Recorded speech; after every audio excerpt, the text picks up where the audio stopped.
boy couldn't use a sword. He was just a support, trapped in a world that worships mana. His name was Kim Ho, but one day, he suddenly appeared in the middle of a battle between two dragons. After barely escaping, he realized something had changed. His support class was no longer the same. Now he had awakened an EX class, a rank that surpasses even S class. He can copy any ability from monsters or people. That's how Kim Ho stole the power of those dragons. After that, he became a genius at the Dragon Slayer Academy, destroying all the mages who rely only on mana. The game opens, showing the Academy's name and its characters on screen. To progress, players had to face various monsters on the front lines. As a veteran of this game, he became the top-ranked support player. From a portal, dozens of creatures charge forward, while a larger one attacks from above. Seeing the approaching horde, the group of heroes prepares for combat. Just then, one of the monsters leading the charge lunges forward with its mouth open. Then, the heroine Lee Seo gets into position to attack the crowd of enemies. With her strike, she lands a direct hit on one of the creatures, sending it flying. Next, Hong Hyun Ah also raises her scepter to cast her own magic. Right at the front,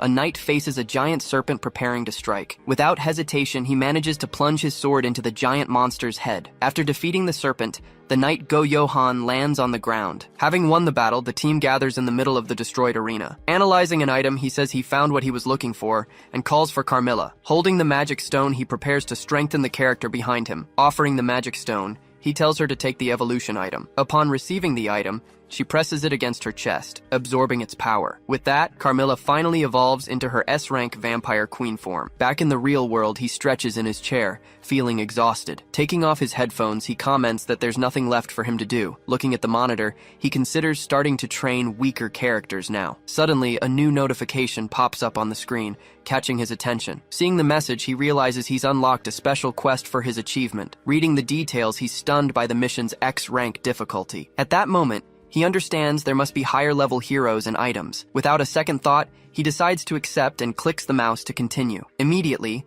a confirmation screen announces that the mission will begin. His vision then shifts completely, revealing the blue sky of a forest. Now inside the game, he understands the mission has reincarnated him into it. Recognizing the place, he realizes he's in the game's tutorial forest. Opening his status window, he notices he has no skills or items. Just then, a new screen appears and grants him some reincarnation bonuses. Soon after, the tutorial begins with a mission to survive for 10 minutes. Remembering this mission, he comments that it was about escaping low-level monsters. However, a loud noise makes him look up, noticing a strange movement. In the sky, two giant dragons are fighting each other violently without stopping. Falling backward, he's startled by the presence of two bosses so early on. Then he starts running desperately to escape the combat zone. As he flees, the dragon fires a powerful attack that destroys the forest. Stopping his run, he realizes it's the perfect chance to use his ability. To use the copy, he needs to observe the exact moment the ability is activated. Additionally, he needs to know the target's name and rank with precision. On the ground,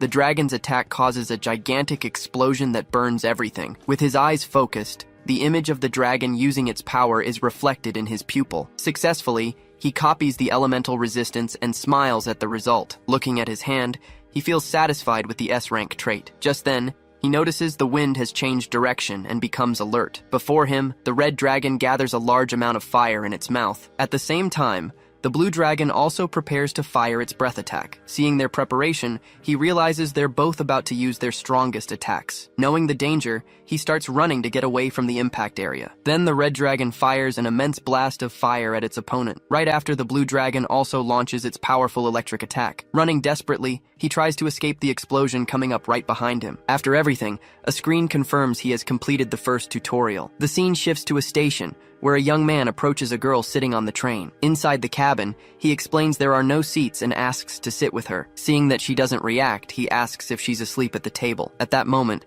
the protagonist arrives at the door and asks if there's a vacant seat. Turning around, the other guy says there's room, but the girl isn't responding. Waking up suddenly, the girl lifts her head and looks at the two young men. Pointing to the empty spot, he asks if he can sit, and she agrees. As he sits, he introduces himself as Kim Ho, while she says her name is Seo Ye-in. Afterward, he invites the other guy to sit, who thanks him and introduces himself as well. Thanking him profusely, the guy promises to return the favor, and Kim Ho asks why he was late. In response, he says he got distracted watching dragons, reminding Kim Ho of the danger. As the train starts moving, the journey toward the academy finally begins. Looking out the window, He knows he recognizes the place, but something feels different. He then thinks about the names of his two new companions, Go Hyun-woo and Seo Ye-in. Observing the others, he realizes he doesn't recognize any of the students or staff around him. Because of this, he understands he needs to stay alert for any future changes. Then, he notices the girl beside him is staring intently at him. As a user, she possessed eyes capable of quantifying everything she saw. Analyzing Go Hyun-woo, his status window showed only attributes she considered common. But upon seeing Kim Ho, she sees a status full of question marks, finding him special. Seeing her continuous stare,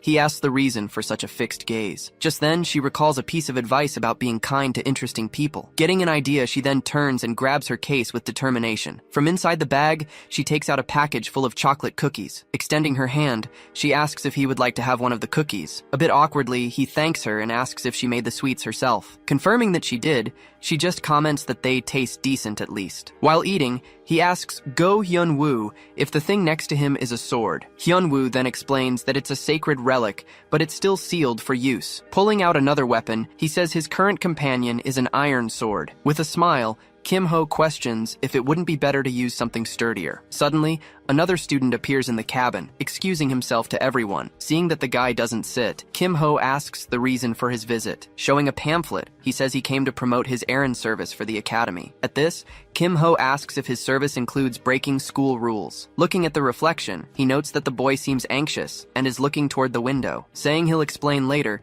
the boy tries to leave the cabin quickly, but as he opens the door, he's startled by who is on the other side. In the hallway, the disciplinary committee appears and orders him to come out. Seeing the committee, the boy smiles nervously and tries to hide behind the door. As the group responsible for security, they were patrolling the train at that moment. Extending her hand, the leader demands he hand over what he shouldn't have. Suddenly, he's hit by an attack and cries out from the shock. With her hand charged, the girl reveals herself to be a lightning attribute mage. Holding the cookie, Kim Ho sees a chance to copy a very useful ability. At that moment, Kim Ho drops the cookie on the floor as he backs away slightly. Putting on her gloves, she warns she will subdue him for not cooperating. Then, she points two fingers in his direction, preparing her next skill. She then fires a bird-shaped attack, hitting the boy head-on. Struck by the blow, he puts a hand to his head, feeling the impact of the attack. Extending his hand, he prepares to intervene in the middle of the confusion. Just then, he grabs the student from behind, surprising everyone with his action. Charging his hand with the same energy, he shows he has copied the ability. Surprised by the scene,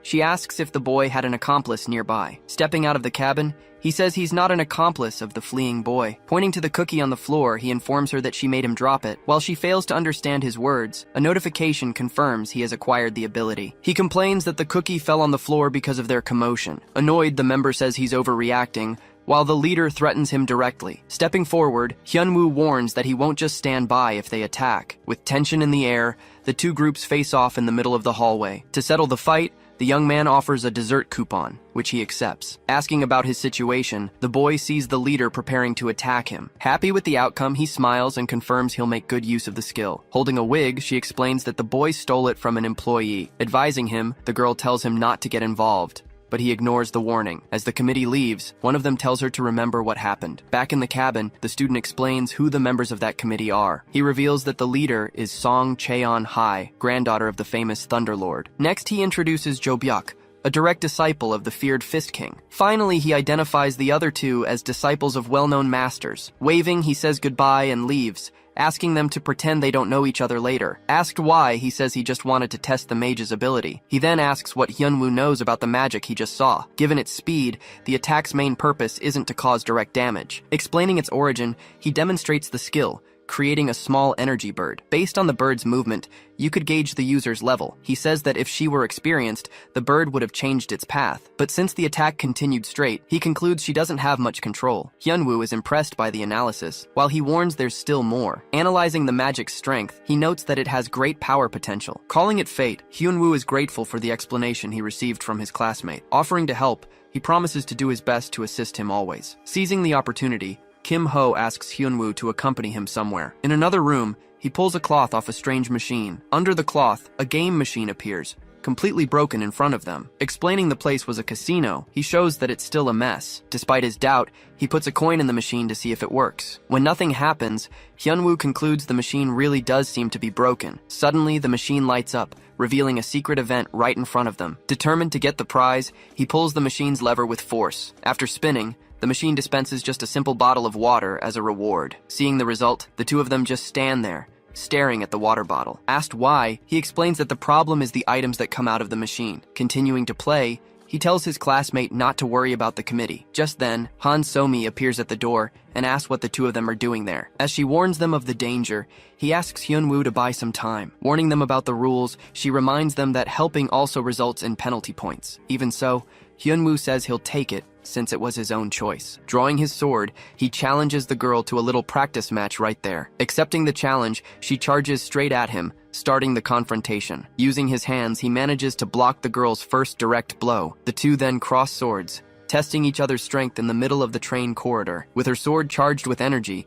she prepares for a stronger technique. Taking a firm step forward, she lunges at him with force. In a leap, she attacks from above and he struggles to defend the blow. Seeing the situation, Kim Ho decides to use his ability to amplify his power. With his power boosted, Hyun-woo is surprised by the new strength he received. Now strengthened, he can fight on equal footing with the girl from the committee. As the fight continues, Kim Ho watches the remaining time on his buff. Back at the machine, he plays one more time while explaining his strategy. He reveals that this machine has a guaranteed reward system after a certain number of tries. For the 5th time, he receives another useless prize, just a can of soda. Holding the last coin, he prepares for the most important play of all. On the 6th try, the machine finally hits the maximum diamond combination. As a reward, he gets the black ice crystal he wanted so badly. In the middle of the fight, the girl leaps for a final attack against her opponent. Looking back, he warns that the situation isn't really over yet. With the buff almost gone, Hyun-woo struggles to defend the final attack. Having seen enough, he swallows the crystal he just won. Clutching his throat, he feels the item's effect, receiving the freeze status. Suddenly, he stands up saying he's fine and leaving everyone confused. Back in the cabin, he explains that the item is like a magic potion. For beginners, the crystal is a poison that turns a person to ice. But with his resistance, he can nullify the effect and absorb all the energy. At that, Hyun-woo asks if the girl bought it, but he dismisses the idea. Happy with the help, Hyun-woo thanks him for the item and the chance to fight. Asking to see the technique again, his request is denied by the young man. Sitting at the table, Hyun-woo understands that such a powerful technique would have usage restrictions. From the train, an announcement informs everyone that they are almost at their destination. Finally, the train approaches the island where Dragon Slayer Academy is located. Telling the story, a text explains that the place was a lawless land. Then, a hero appeared and defeated all the criminals, conquering the local dungeons. After everything, he built a city and founded the famous academy on the site. At the school gates, a student directs the freshmen on which way to go. Walking through the courtyard, a girl warns them not to follow the upperclassmen who are there. Just then, a small tiger jumps onto a student's shoulder, causing a minor commotion. As they walk, the group is stopped by someone who calls out to them. Turning around, they see the committee leader, who asks them to follow her. Leading the group, she guides them to the door of the disciplinary committee's office. Now alone, he waits seated inside the truth room to be interrogated. After reviewing the results, the veteran says nothing seems to be wrong. Believing the story, he says the item wasn't forbidden after all. Before him, the committee chief, Oh Se-hoon, explains the rules of disobedience. Since no one was hurt, he decides not to apply any penalty this time. After the conversation, the veteran notices his colleague still seems very dissatisfied. Analyzing the facts, she says the young man's attitude is still very suspicious. She angrily suggests they investigate his abilities more closely. Questioning the idea, the chief asks what they would do if they found nothing. With no answer, she bows and apologizes for her rash attitude. Advising the girl, he tells her to hurry and get to the ceremony. Arriving at the venue, he finds his friends and thanks them for saving him a seat. With that, a screen confirms he has completed the 3rd tutorial and received his reward. On stage, the Academy's director appears to begin his welcome speech. Seeing him, one of the students comments that he doesn't look very important. But in reality, the director is a retired hero with immense power. Commenting on the director, a student says that was already the 5th rejection. On stage, the director clears his throat and begins to welcome the freshmen. Explaining the Academy's purpose, he says the place trains dragon slayers. He continues, saying the founder insisted on the word slay for a special reason. During the director's long speech, Kim Ho just watches the situation attentively. As the speech goes on, some students are moved by his words. Finishing his speech, he wishes for everyone to become true heroes at the academy. Kim Ho asks if he didn't find it boring, but his classmate vehemently denies it. Next, a female teacher gets on stage to give some important announcements to the students. She continues, warning that freshmen can only go to the first floor of the dungeon. With a serious look, she asks everyone to study the rules to avoid problems. Ending the ceremony, she orders everyone to return to their dorms without delay. Suddenly, one of the students stands up and calls everyone to go eat. Seeing the injury, Hyunwoo asks what happened to the guy's face. Pointing his finger,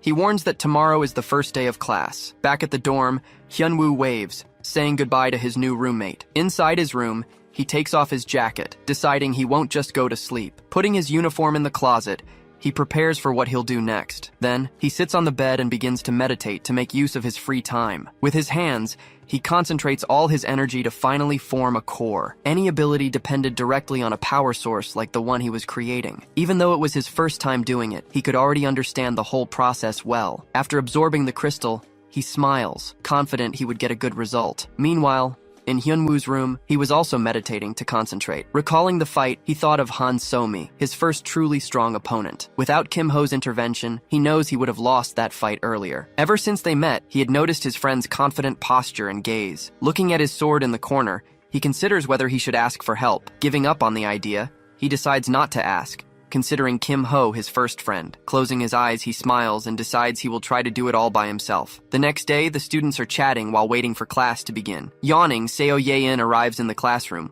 looking like she just woke up. With the teacher absent, the students begin to wonder who will be in charge of the class. Seeing someone at the door, a group of students prepares to welcome the teacher. But when they see who it is, they are all shocked by the unexpected appearance. Facing the class, the new teacher introduces himself as Lee Soo-dok to the students. Pointing to a female student, he asks her to say what people call him. Stuttering, she calls him the Human Butcher, leaving Kim Ho surprised by the name. In the world of the academy, there were people who transcended their limits and became villains. Lee Soo-dok's job was to hunt down and capture all these dangerous villains. He explains that he is here at the director's request, and that he is a professional. With a threatening look, he warns that he'd rather kill than see bad grades. Getting straight to the point, he writes on the board and begins to explain the grading system. Speaking of scoring, he reveals that the attitude grade can be negative. Warning that he'll be watching, he mentions they might meet again after graduation. Continuing his explanation, he details that the exams involve conquering various dungeons. Additionally, there are PvP battles, where the evaluation is entirely relative among them. Showing the board,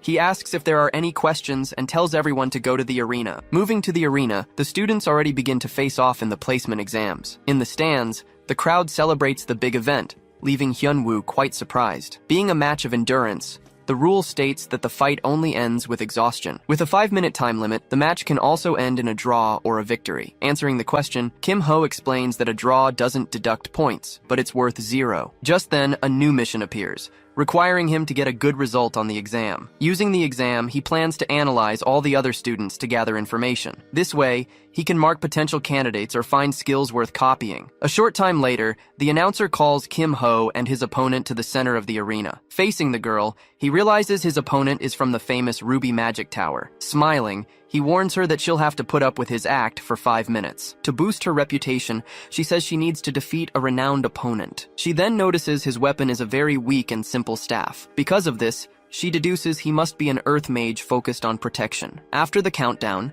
the fight begins, and she prepares her first attack. Wasting no time, she decides to end it all with her combustion skill. Her magic is cast, and the crowd is impressed by the display of power. However, the outcome of the attack leaves the girl in complete shock. To her surprise, the scoreboard shows they are both at 100%. Even after taking the hit, he remains standing in the same spot without moving. Seeing that he is unharmed, she realizes her attack had no effect at all. Facing each other, the scoreboard shows that both still have their health intact. Annoyed, she asks if he used some kind of magic to nullify the blow. To attack with more force, she conjures a magic circle right beneath him. Warning him that he can't block this, she prepares for her next attack. Standing in the center of the circle, he warns that he'll counterattack at the first opening. Given his confidence, she can't understand her opponent's attitude. Completely still, he just waits for her attack, showing no reaction. Gritting her teeth, she prepares to use an even more powerful spell. Then she yells for him to block it, unleashing a pillar of fire. He's swallowed by the flames of the attack, caught in the center of the massive explosion. Swirling in the arena, the column of fire hits a large area around him. The crowd reacts, surprised by the girl's powerful magic. After the attack, she's left panting, having used a lot of her energy. When the smoke clears, he appears completely unscathed, leaving her speechless. Realizing the situation, he announces he's going to use his trump card now. Unleashing the bird, he counterattacks, shocking the girl with his skill. Trying to defend herself, She raises her arm to block the incoming attack. Hit head-on, she feels the impact and grits her teeth in pain. The blow leaves her paralyzed, unable to move for a few moments. Announcing their stopping, he decides to end the fight right then and there. Advising the girl, he says it's better for her to save her remaining cards. Still paralyzed, she can only grumble, annoyed by her situation. Seeing the girl on the ground, the audience is shocked by the unexpected defeat. Noticing the attention, he realizes he's drawn more of it than he expected. Without even a moment's rest, he's called again for the next fight. In the crowd, the students are surprised to see his opponent is Song Cheon-hai. Putting on her gloves, she says she's lucky to fight him now. In the arena, the two face off, preparing for the upcoming match. Raising his hand, he announces he's forfeiting the match before it even starts. From a distance, the professor watches the scene and wonders about the reason for his attitude. Explaining his condition, he says it would be better to accumulate points in another way. Despite her insistence, he confirms his forfeit, saying there's nothing to be done. Clenching his fist, the professor accepts the forfeit and processes his loss. Calling him pathetic, the girl says he should always give it his all. According to her grandfather, only those who never give up can reach the top. Hearing this, he remembers that her grandfather is the famous Thunderlord. Reflecting on the advice, he says it doesn't apply to his own case. Dismissing the situation, he tells her she can consider it a win. Disappointed, she turns her back, saying she regrets having expected anything. Suddenly, she turns around, seeming to have remembered something important. Smiling, he reminds her that she promised to send him a dessert coupon. With a wide smile, the girl gets annoyed at her classmate's attitude. Being called to fight, she meets her opponent, a guy from the Topaz Tower. Seeing the energy around her, the guy is surprised by the situation. Before he can react, the fight begins and she fires a powerful lightning bolt. The scoreboard shows the result, an overwhelming victory for the girl. Watching the scene, the young man comments that it was a real disaster in the arena. Seeing the opponent on a stretcher, he says Kim Ho did the right thing by forfeiting earlier. Still in the arena, the girl grits her teeth, clearly irritated by the whole situation. At that, the student asks if Kim Ho saw the girl's angry expression. Smiling slightly, he comments that it was perfect for his current plans. In the stands, other students start saying his victory was just luck. Having gotten the evaluation he wanted, he just smiles at his plan's outcome. Next, the announcer declares that the following match will be against Seo Ye-in. Wielding two pistols, Seo Ye-in reveals herself to be a gunslinger, surprising everyone. Surprised, his friend says he didn't know, and Kim Ho agrees. Analyzing her opponent, the mage says the situation has just gotten much more interesting. Saying it'll be tough, Kim Ho comments that gunslingers are hard to beat, so he proposes a bet of 5 silver coins on the match's outcome. With a broad smile, the guy accepts the bet, sealing the deal between them. With the scoreboard reset, the two students prepare for the start of the fight. Right away, the gunslinger dives to the ground and fires a barrage of shots. Facing the projectiles,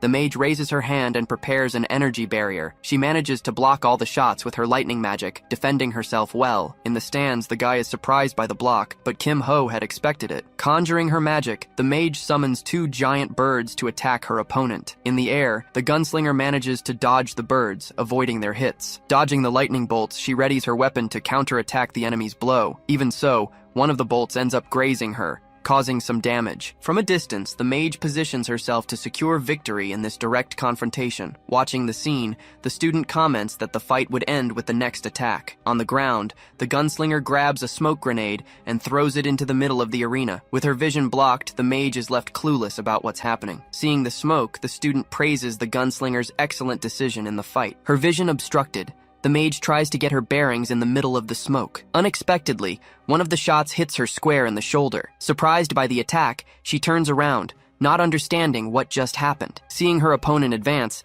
the mage realizes the situation could get dangerous. Seeing her invisibility gear, a guy comments that she must be rich. Switching weapons, the shooter now prepares to fire with a rifle. With another shot, she manages to graze the mage's shoulder. On the scoreboard, both their scores keep dropping as the fight goes on. Looking around, she knows she can't just keep defending forever. Sliding across the arena, the shooter keeps firing, giving the mage no openings. Getting hit again, she needs to read the direction of the projectiles to defend herself. Just then, one of the shots hits her barrier dead on, which holds up well against the impact. Spotting an opening in her movement, the mage prepares for a quick counterattack. Then she launches a lightning attack across the ground toward her opponent. Using her weapon for a boost, the shooter leaps to dodge the attack. With a confident smile, the mage says she's finally found her opponent. Preparing her attack, she warns that the shooter won't be able to dodge this one. Hit head-on by the blow, the shooter screams in pain from the impact. As the timer hits 0, the shooter falls to the ground, and the fight is finally over. Seeing the result, Kim Ho pulls his friend's hair,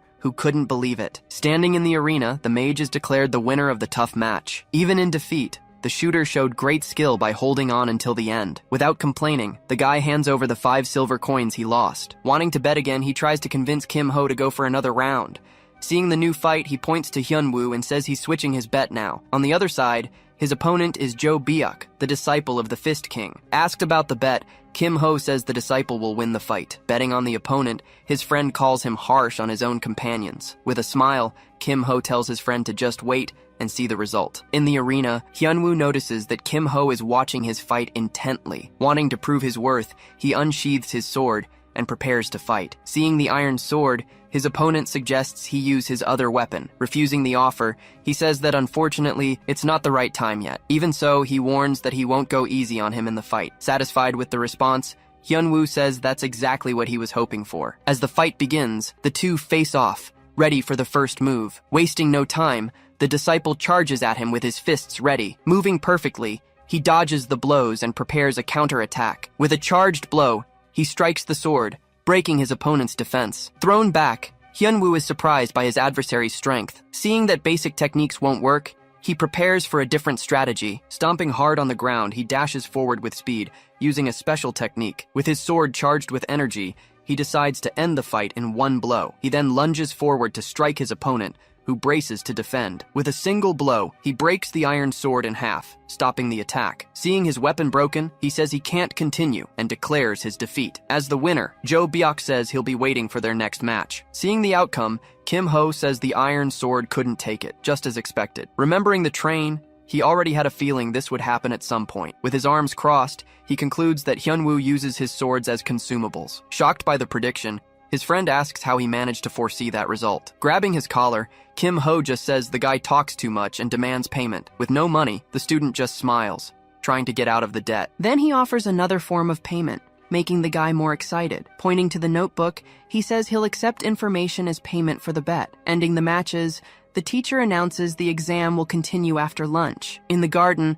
the students eat and chat while waiting for the break to end. With his mouth full, the student tries to speak, but Kim Ho tells him to eat first. Apologizing, he asks what kind of information his friend wants to know now. Besides the official organizations, their world has 4 main great powers. These are the Magic Towers Council, the Order of Knights, and the Alliances. Speaking of talents, he introduces Moyoung-jun, the grandson of the Sword Saint. Next, he introduces Hong Yeonhwa, the candidate for the next Tower Master. From the Guild Alliance, he points out the druid Park Nari with her tiger. Finally, he talks about Lee Seong-hyun, the son of the sword master. Flipping through the notebook, he says these are the students considered to be the strongest. Suddenly, the student realizes Hyunwoo is no longer around. Looking at his phone, he remembers he forgot about his club meeting. Running off, he apologizes and says he has to go on ahead, leaving his friend behind. Alone with the girl, Kim Ho sits there, not knowing what to do. He then thinks that the girl beside him was the first connection he's made. Eating a cookie, she just stays quiet,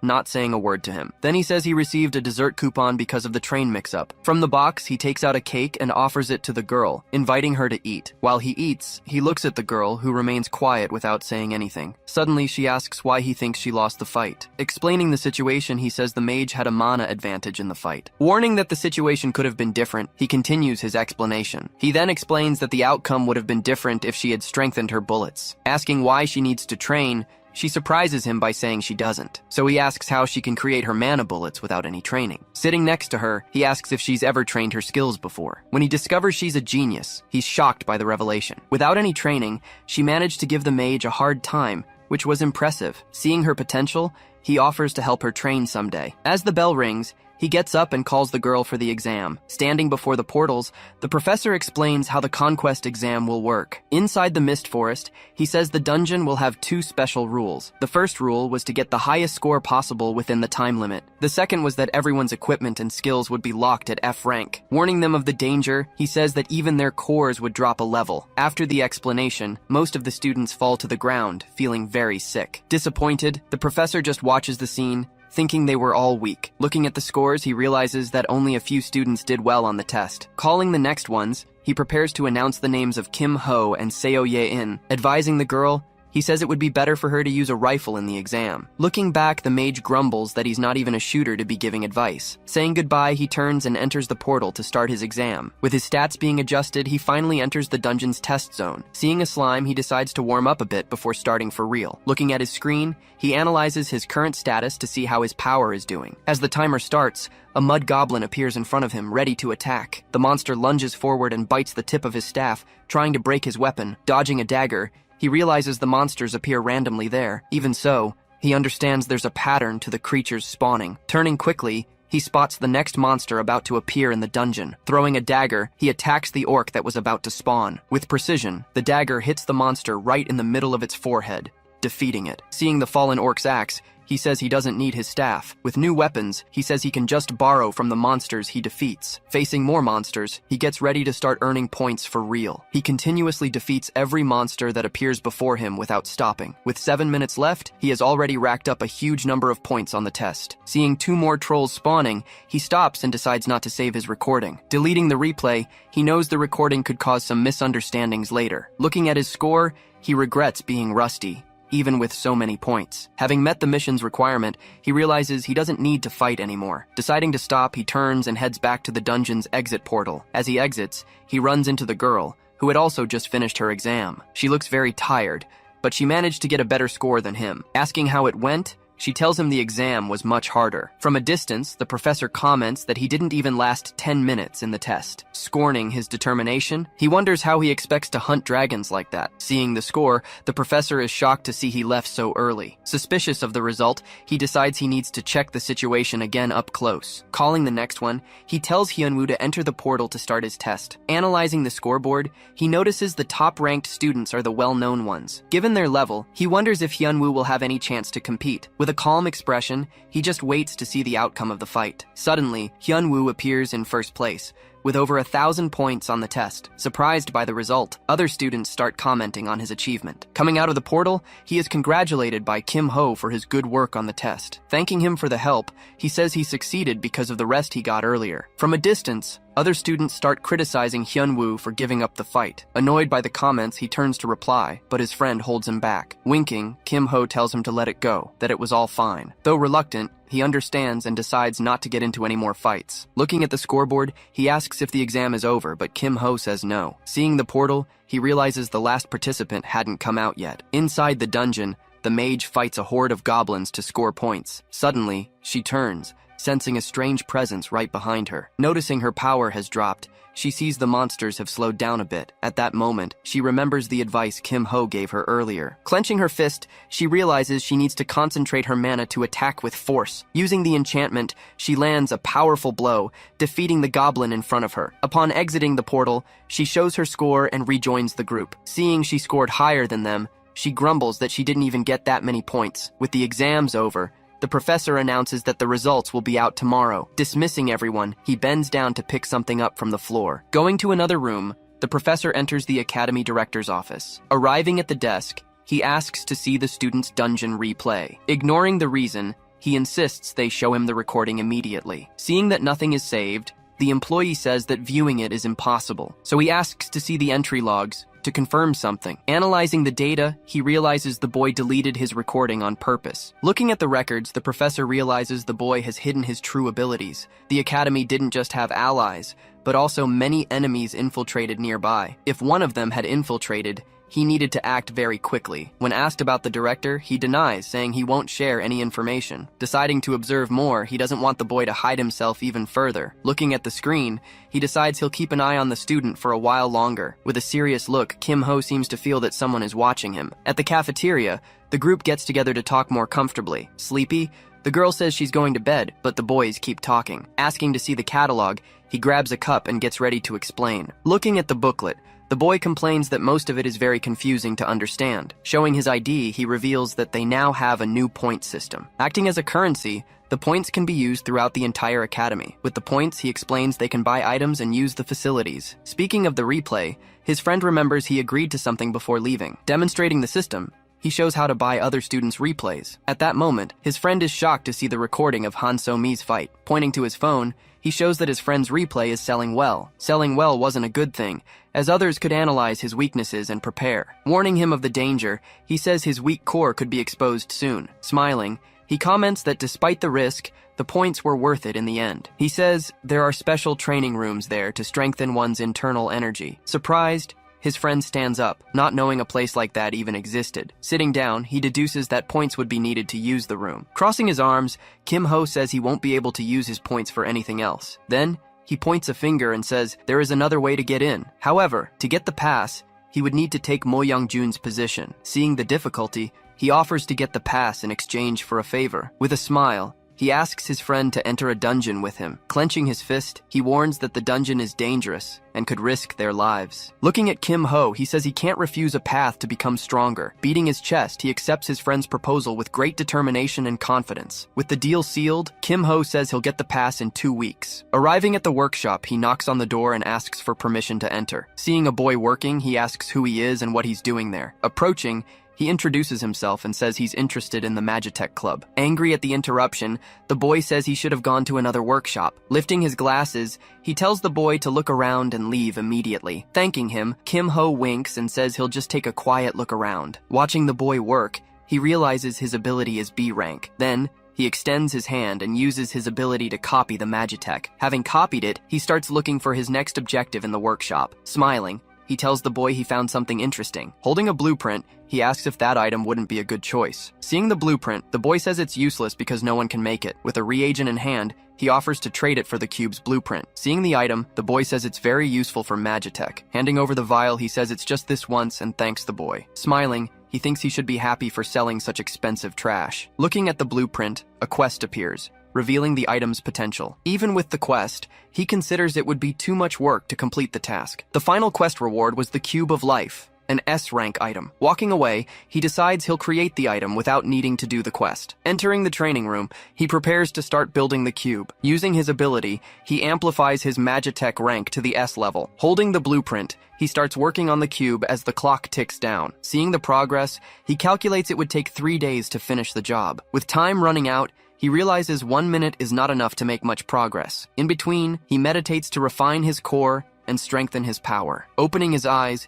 he says he'll repeat the process for an hour. Using amplification, he repeats the process of building the magic cube. He needs to finish the cube before Friday, as an event will happen that day. Seeing it's already morning, he decides it's time to go to school. In the classroom, he greets the girl who is surprised to see him there early. Looking around, he asks if his friend Hyun-woo hasn't arrived yet. Thanking him for what he did, the girl offers him a pack of cookies. Noticing the cookie is shaped like a dinosaur, he comments that he finds it interesting. Arriving in the classroom, Hyun-woo greets them both, and Kim Ho asks about his training. Excited, he says it was his first time accumulating so much energy so quickly. Thanking him again, Kim Ho promises he will get the pass as soon as possible. Suddenly, the professor enters the room and tells everyone to be quiet and sit down. Before class, he announces that PvP combat will begin starting today. Showing the arena map, he says the time limit has been increased to 10 minutes. Additionally, he announces that freshmen must participate in at least 3 fights. With the announcement over, Kim Ho says he will win the combat no matter what. After the announcement, a new quest appears, requiring him to participate in the fights. Determined, he tells himself he's going to win the fight no matter what. Placing a hand on his friend's shoulder, he invites him to the arena. Tugging on his sleeve, the girl hurries to get his attention. With a serious expression, she tells him she has free time today. Not understanding, he and the other students are confused by the girl's attitude. Explaining the situation, he invites the girl to the training he had promised her. Saying goodbye, he tells them he'll meet them later, leaving his friend flustered. Later that afternoon, the students gather in the arena for combat. Arriving at the arena, they walk around and watch the other students. From a distance, a guy asks if they know Kim Ho, who was nearby. Seeing this, his friend gets annoyed by the other student's comment. Grabbing his friend's arm, he stops him from starting another fight. Approaching them, the guy asks how many points he scored on the dungeon exam. With a scornful smile, He's irritated to learn he tied with a coward. From afar, a girl yells at the guy saying he's not on the same level. Smiling, Kim Ho asks if he was the guy who got hit by the lightning. With a wicked grin, the guy doesn't understand the question and prepares to fight. Muttering, he remarks that they both have the same score, what a coincidence. Pointing his spear, he challenges Kim Ho,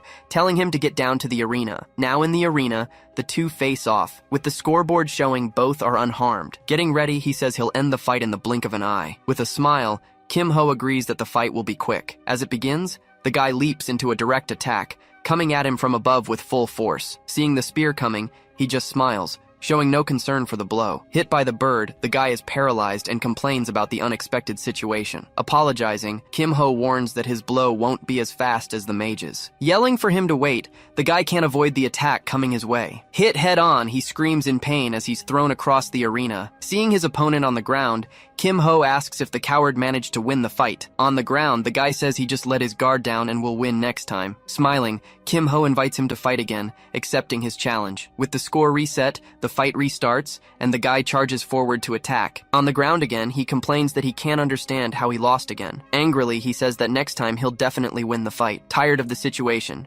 Kim Ho says it's time to call it a day. Looking at the quest, he sees he's already completed 2 of the 3 fights he needed. Advising the guy, he says he can teach him if he really insists. With a smile, he holds out his hand and says he requires a fee. Seeing the pill, he says that it's a very good item to have. Handing over the item, the guy asks that the fight be kept secret. Taking the box, he says he'll spar with him until he's satisfied. Standing up, he asks if the guy is tired yet, and says he worked hard. Kneeling, he apologizes for his rudeness and his earlier attitude. Admitting his mistake, he says he misjudged him and that he's not a coward. Turning his back, Kim Ho says he should keep treating him like a coward. Without asking for details, the guy says he can't be the only one to be fooled. Meeting up with his friends, he asks about the results of Hyunwoo's fights. Excited, he says he's going to his 3rd fight before leaving. Switching to the training room, he apologizes and invites her to sit. Sitting across from each other, they prepare for the intensive course. Asking her to try, he watches as she creates a mana ball. Impressed, he wonders how she managed to endure the fight with that level of power. Then he says he'll teach her about mana distribution in her bullets. In another fight, the girl prepares to shoot her next opponent. Using the environment, her opponent hides to attempt a surprise ambush. However, with her eyes, she can see the flow of mana and finds him. Confident, the guy says there's no way she can break his barrier. Even so, one of the shots grazes him, hitting him right in the face. Seeing the barrier break, he's shocked to realize the shot went right through it. With a smile, the girl aims her gun, preparing for the final shot. As he's hit, he screams, and the scoreboard shows the shooter's victory. Watching the recording, the professor notices the extraordinary movement of the electric bird. Analyzing the second fight, he sees the mage was just toying with her opponent. Picking up another orb, he realizes there's an even bigger problem in this situation. Watching the shooters fight, he notes that her bullets were just mana balls, but in today's recording, the bullets were perfectly formed and stronger. Remembering the conversation, he realizes Kim Ho is involved in her change. Looking at the boy's image, the professor wonders about his true identity. At that same moment, Kim Ho continues to work on building the magic cube. With a smile, he says he's finally completed the item's construction. Showing the cube, the screen reveals the item can increase health effects. Thanks to the rewards, he was able to finish and even strengthen his own core. With everything prepared, he decides it's time for a little advertising. Walking down the hall, he runs into the druid Park Nari,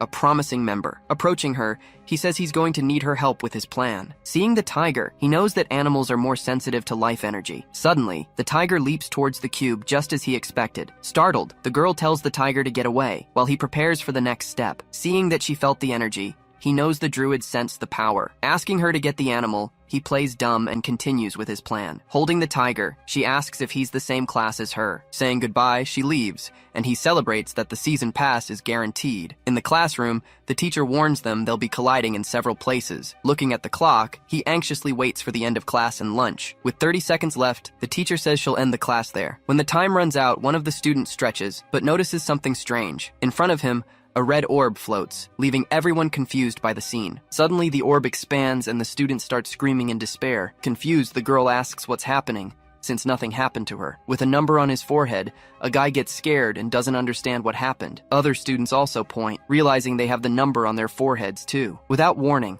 the Academy's possession inspection begins with the banishment wave. Using a magnetic field, the system identifies all prohibited items held by the students. Smiling slightly, Kim Ho realizes the inspection has already started for everyone. While the girl sleeps, he notices a sound, which he deduces is from Joe Bayok. Seeing that not everyone was affected, the guy worries about his situation. Complaining about the number, he turns to Kim Ho, not understanding what happened. Desperate, he looks at his screen, not knowing what to do with his items. Seeing his friend's desperation, Kim Ho just watches him with a mocking look. Clinging to him, the guy begs his friend to help save him. Agreeing, Kim Ho says that he now owes him a big favor for this. Presenting the cube, he tells the guy to put all the banned items in there. With no time to explain, he points to the cube and tells him to hurry. Seeing he has no choice, he agrees and starts putting the items in the cube. Suddenly, the disciplinary committee storms into the room and tells everyone not to move. Pointing at the two of them, the mage asks what they're hiding down there. Standing up, Kim Ho says they were just resting a bit in the room. Backing up the story,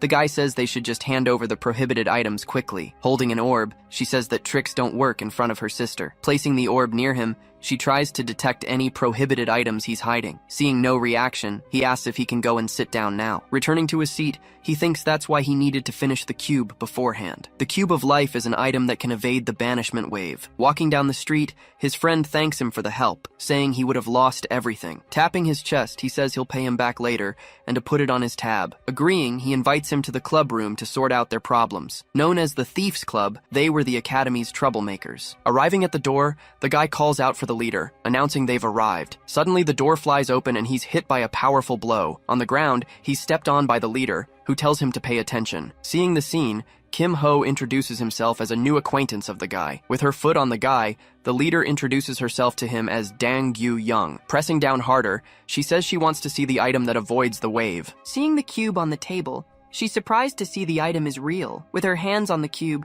she says she'd like to steal it for herself. With a smile, he warns her she'd be caught immediately if she tried to steal it. Knowing the system, she realizes it was an advanced Magitech item. Leaning back in her chair, she asks what he wants in exchange for the item. With a hand on her chin, she says they're poor and don't have much to offer. Smiling, he says it's something she can definitely do without any trouble. With a serious expression, he asks her to take him to the temporary storage. Surprised, she puts her hands behind her head and asks who he is. Usually, item verification at the academy is done over the weekend. Looking at him, she asks if the disciplinary committee sent him on this mission. Blinking, he says he's not on good terms with them and that he needs something. Leaning back, she says she can't accept his help for free, without a reward. Guarded by the committee, the storage is a very difficult place to infiltrate. Touching the cube, he says he can solve her breakout problem. Thinking about the proposal, she realizes she can use the cube to get the items out. With a confident smile, he asks if she'll accept his proposal. At night, a group gathers outside the large mansion. Adjusting her mask,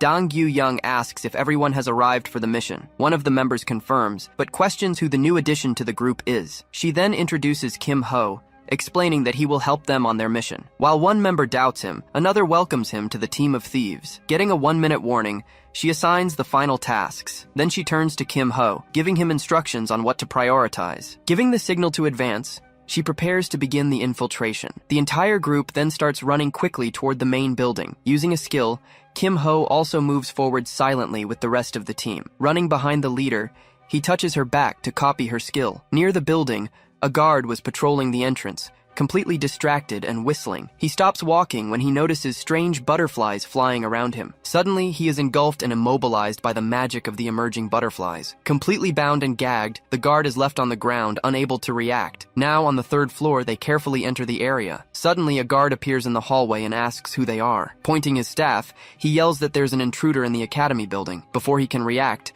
2 members of the group quickly tie him up. Kim Ho then warns him that if he doesn't resist, everything will be easier. Moving on, the leader says the storage room is just around the next corner. Before moving forward, she stops and uses an item to check for security. Seeing the image on the device, she complains that a strong guard is protecting the door. Kim Ho then approaches her, saying he'll help take care of it. He then asks if she knows how to use shadow butterfly magic. Surprised, she says yes, but her ability is still weak. Placing his hand on her, he uses a technique to amplify her power. She asks how he did that, but he tells her they need to hurry. Dang Yu Young stares at him, completely suspicious of the whole situation. Preparing herself, she concentrates to use the skill he strengthened. Surrounded by the butterflies, the guard yells as he notices an intruder's presence. He then tries to attack the creatures with his axe, but can't hit them. Unable to fight back, he ends up completely overwhelmed by the surrounding magic. The two of them just watch from a distance as the explosion neutralizes the guard. Seeing the immobilized guard, she comments that it was an A-rank power. She then turns to Kim Ho, saying they need to finish the mission. With the storage room door open, she tells everyone to grab the items quickly. Inside, Kim Ho finds an item and decides to take something for himself too. He then looks for the forbidden items, banned because of their side effects. Focused on his search, he grabs an item he can use thanks to his resistance. After grabbing the items, he decides to look for skill books. Searching a shelf, he finds a book that immediately catches his eye. As a precaution, he decides to learn the skill from that book before leaving. Unexpectedly, someone appears at the door and asks what they are doing there. Song Cheon-gi glares at Dang Gyu-young, saying she's already started the semester by stealing. Dang Gyu-young questions what the student council president is doing there. Ignoring her, Song Cheon-gi orders them to surrender and follow him. Knowing that any delay is dangerous, she prepares to act against them. Then she shouts for her team to run, creating a distraction for everyone. Using her skill, she creates a shadow barrier to hide her group. As the magic fades, the two realize that everyone managed to escape. At that moment, Gwaksung-jae announces the intruders are out, ordering that none of them escape. Far from there, Kim Ho runs at high speed down the hallway to escape the building. Suddenly, he senses an attack and ducks to dodge the blow. Behind him, a stone fist smashes the wall right where he was. Turning back, he sees Gwaksung-jae praising his evasive moves. Gwaksung-jae says he doesn't recognize him and asks if he's a rookie. Noticing his silence, he praises his cleverness for not revealing his voice. With no intention of surrendering, Kim Ho runs to dodge the earth attack. He then counterattacks, launching a lightning bird toward his opponent. Creating a stone defense, he says the attack stands no chance. The lightning attack then collides powerfully with his stone defense. Struck by the electricity, he admits the power was very impressive. As he runs past him, Kim Ho hears a compliment on his performance. Suddenly, he stops running, realizing the situation has become more dangerous. Surrounding him with several pillars, he warns that there won't be a second chance. He then concentrates and yells that he's going to end this at once. Launched at high speed, the stone pillars fly toward him. Watching the attack, he calls him a very insolent and petulant boy. But suddenly he feels an intense heat, looking at the attack in surprise. Shocked, he sees Kim Ho use a completely unknown fire skill. Crouching, Gwaksung-jae says that it's an insane, forbidden skill. With his hand covered in flames, Kim Ho prepares his powerful counterattack. Using the infernal fist, he unleashes a blast of fire against his opponent. Looking at his own hand, he remarks that controlling this power is quite difficult. Seeing his fallen enemy, he says the disciplinary committee will investigate the case. Running a hand through his hair, he says the situation has become very problematic. Hearing a noise nearby, he gets ready to flee before anyone arrives. Just then, two students come running and shout for someone to take the upperclassmen to the infirmary. Shifting to the committee room, Dang Gyu-young demands they be released immediately. Saying she's finished, Song Cheon-gi turns to leave the room. Then, Oh Se-hoon offers her a paper, saying her cooperation will help. Reading the document, she notes that Kim Ho took small, expensive items. He then claims she knows everything about the missing items. Denying the accusation, she is told that everyone will take responsibility for it. With no choice, she agrees to take full responsibility for what happened. After the warning, she stands up, saying she's leaving the room. Meeting her group, they ask if she's okay and about the punishment. Counting the people,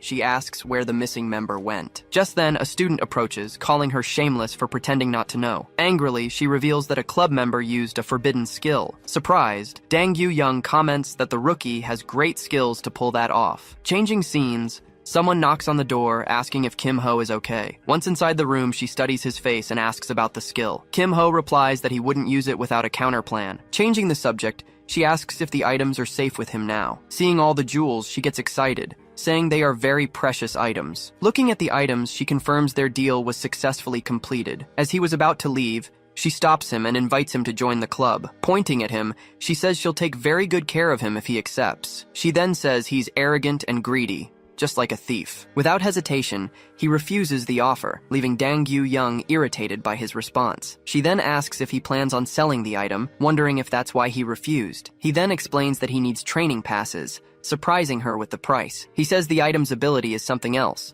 leaving her even more confused. Offering to show her the description, he asks for just a small favor in return. He asks her to deliver a message, and she readily agrees to the favor. Upon seeing the item's description, she is completely shocked by its power. After analyzing it, she agrees the item is truly worth that high price. As he was about to leave, she reaffirms that the offer to join the club still stands. With a smile, she asks him to think carefully about her proposal. He then replies that yes, he'll think about it, with a slight smile. Days later, he asks Seo Ye-in if she rested over the weekend. Someone then questions if she rested, since she looks very tired. He soon realizes he's being watched by 2 members of the nature club. Finding the situation annoying, he tells Seo Ye-in to go on ahead. Making an excuse, he says he needs to take care of something and will catch up with them. Seo Ye-in then agrees, glancing at the 2 approaching from behind. Stopping in front of them, he asks why they've been following him. Mo Young-jun says he saved them the trouble by coming over. Beside him, Han So-mi politely asks him to please come with them. Kim Ho questions why, saying he isn't part of their club. Realizing the conversation is going nowhere,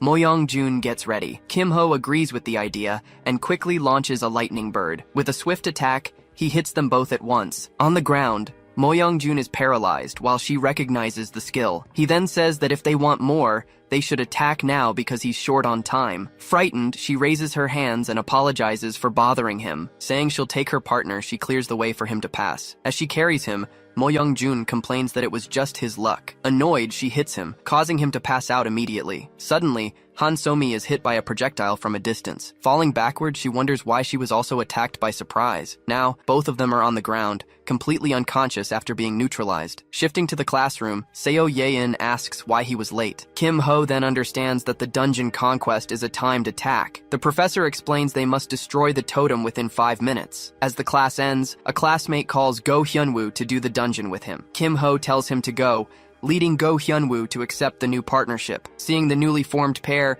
he just smiles as the classmate celebrates the invitation. Just then, Seo Ye-in tells him to go to the dungeon with her too. Trapped by plant magic, Mo Young-jun screams that this is a total humiliation. Angered, Mok Jong-hwa snaps that the 2 brothers have ruined his reputation together. He then questions how they could possibly lose to the Academy's most famous coward. With a sharp gesture, he slams him to the ground, calling him a pathetic fool. Watching the scene, Ha Soo-yeon suggests they should at least meet the boy once. Agreeing with her, he mutters that their prestige has been dragged through the mud. Vowing revenge, he declares that Kim Ho will pay a heavy price. Slumped on the ground, Mo Young-jun begs for a single chance to redeem himself. Standing up, he claims they only lost because they were careless and pleads for another shot. Mok Jong-hwa warns him that if he loses again, he'll be expelled from the tower. With a strike at the air, Mo Young-jun shouts that he's confident in his victory this time. To ensure it, the master offers his golem, ordering it to crush the enemy without fail. Switching to the dungeon, Kim Ho tells himself this is just a relaxed training session. Analyzing the mission, he realizes he needs to finish everything in just 1 minute. As he faces the goblins, he notes that the real challenge is the duo-style dungeon. While they fight, he decides not to reveal the monster's patterns to her yet. Believing in her growth, he watches her learn on her own in practice mode. Continuing on, they find an elite goblin blocking their path. Stopping suddenly, they analyze the situation before making a move. He asks if they should slip past silently or confront the monster right there. Knowing about the bonus points, she decides they are taking the boss down. With the decision made, he promises to provide support while she charges forward. The monster defends against the attack, blocking the shot with its weapon. Despite being hit, the creature lunges full force towards Seo Ye-in. With a steady shot, she manages to land a direct hit right to its head. Ignoring the wound, the goblin glares at her and prepares its next move. It raises its massive weapon for a powerful overhead strike. Without hesitation, the monster brings its blade down with everything it has. Seo Ye-in stands her ground, aiming her weapon without flinching. Using his skill, Kim Ho declares that the monster has nowhere left to run. Boosting his skill's power, he unleashes a lightning bird to assist the attack. Seizing the opening, she fires at point-blank range into the giant monster's back. With the victory, the final score screen appears, displaying their total points. He comments that they were faster this time and can still improve their record. Approaching him, Seo Ye-in asks for another lesson on mana projectiles. Seeing her request, he smiles and agrees to the extra training session. He suggests ending the practice and heading to the Academy's training center. Arriving at the shooting range, he explains that today's skill is projectile launching. He points out that she still treats the weapon and bullets as mere tools. To demonstrate, he creates a mana bullet and tells her to imagine her hand as the weapon. Pointing at the target, he teaches that the core is to focus and then release the mana. Mentioning it's similar, he asks if she wants to try with her hand first. Following his lead, she tries to concentrate the mana at her fingertips. Suddenly, the projectile flies backward, leaving him wondering how that even happened. Helping with her posture, he suggests she try launching just the raw mana for now. Telling her to keep practicing, he mentions he's going to grab some snacks. However, Seo Yeon stops him and asks him to wait a second. Handing over a black card, she tells him to use it to pay for everything. At a cafe, he places the order while two girls eat at a nearby table. Han Somi spots him from a distance and waves hello. Song Cheon-hai looks irritated at the sight of him, but he simply greets her politely. Getting up from the table, she says she needs to confirm something and tells him to wait. Approaching him, she asks for permission to take a look at his hand. Claiming it looks like a palm reading, she explains she needs to check something. Surprised, he asks how she could possibly know about something like that. After she asks if he's hiding something, he tells her to go ahead and look. Checking his other hand, she still finds no visible burn scars. Impatient, he asks how much longer they're going to keep holding hands like this. Letting go, she apologizes, but immediately calls out to him again. With a smirk, he asks for the results, curious about his luck and love. Annoyed, she shouts that he has many difficult days ahead before walking away. Turning his back, he goes on his way, leaving her behind in a rage. The next day, the two of them rush into the dungeon just as they had practiced. Ready for combat, Seo Ye-in charges forward with both weapons drawn. Taking a direct hit, one of the goblins is blasted backward by the shot. Before it can react, the monster is neutralized by the impact of the precision strike. Launching a combined attack, they fire together at the approaching goblin boss. With a final strike, the monster is completely defeated by their powerful combination. After the victory, the score screen pops up with an excellent final result. Praising the good work, he says their training has clearly paid off. Hearing the compliment, she finally gives her partner a faint smile. Before the portals, everyone prepares to enter the Academy's solo dungeon. With his partner safe, he enters the portal to focus on his mission. Inside the dungeon, he gets ready to finish things as quickly as possible. He then gathers a large amount of fire in his hand for the attack. With a single strike, he unleashes a massive wave of fire throughout the area. Using his ability, he summons several fire creatures to attack the monsters. After the attack, he stands amidst all the destruction he caused. Seeing his high score, he decides he'll delete the replay before leaving. Just then, a notification confirms the maximum level reward for completing the mission. Selecting his reward, he chooses the trait he wanted from the start of the mission. He then acquires the new wind-type support skill he chose. As he exits the portal, someone stops him and asks if he's really Kim Ho. Introducing themselves, the leaders ask to speak with him somewhere more private. Later at the coffee shop, Han Somi apologizes for her rude behavior earlier. Sitting at the table, they mention they've heard about the special item he possesses. Asking to see the item, they hear him agree and show them the cube. Suddenly, Park Nari's small tiger leaps toward the artifact. Seeing the animal inside the cube,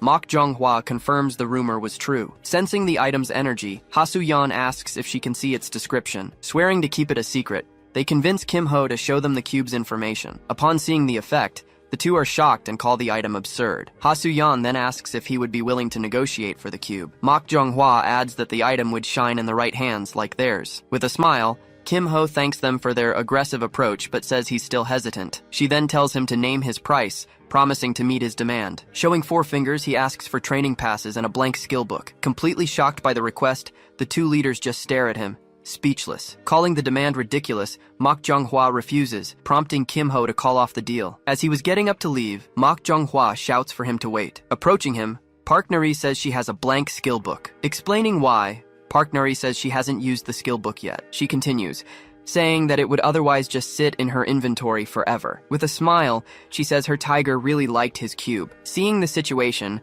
Ha Soo-yeon authorizes the deal between them. With the conditions accepted, they finally exchange the items at the table. Holding his new items, Kim Ho says their business is concluded. Interrupting him, Mo Young-jun challenges him to an official duel. Without a second thought, Kim Ho refuses the challenge, leaving the other guy stunned. Mo Young-jun then shouts that a duel between them would be an honorable thing. Kim Ho questions if an honorable person would launch a cowardly 2-on-1 attack. Saying he won't waste his time, he tells the other guy to go brag somewhere else. Mok Jong-hwa then proposes a bet, offering a valuable item for the duel. Seeing the new proposal, Kim Ho thanks him for the offer and accepts their challenge. Letting him set the date, Mo Young-jun suggests 2 days from now. He then explains that he needs that time to learn the new skill first. Laughing at the situation, Mok Jong-hwa says learning a skill in 2 days is impossible. Holding the book, Kim Ho confidently tells him to wait and see the result. 2 days later, the Academy's arena was ready for the grand duel. In the stands, his friends wonder why he accepted such a dangerous challenge. Believing in his victory, One friend says he only accepted because he has a plan. Very suspiciously, Dong Yu-young decides to watch out for any dirty tricks from him. Down in the arena, Mo Young-jun compliments him for not running from the fight. The leader then asks if they both agree to have the fight fully recorded. After Kim Ho agrees, Mo Young-jun just flashes a very confident smile. With the duel about to start,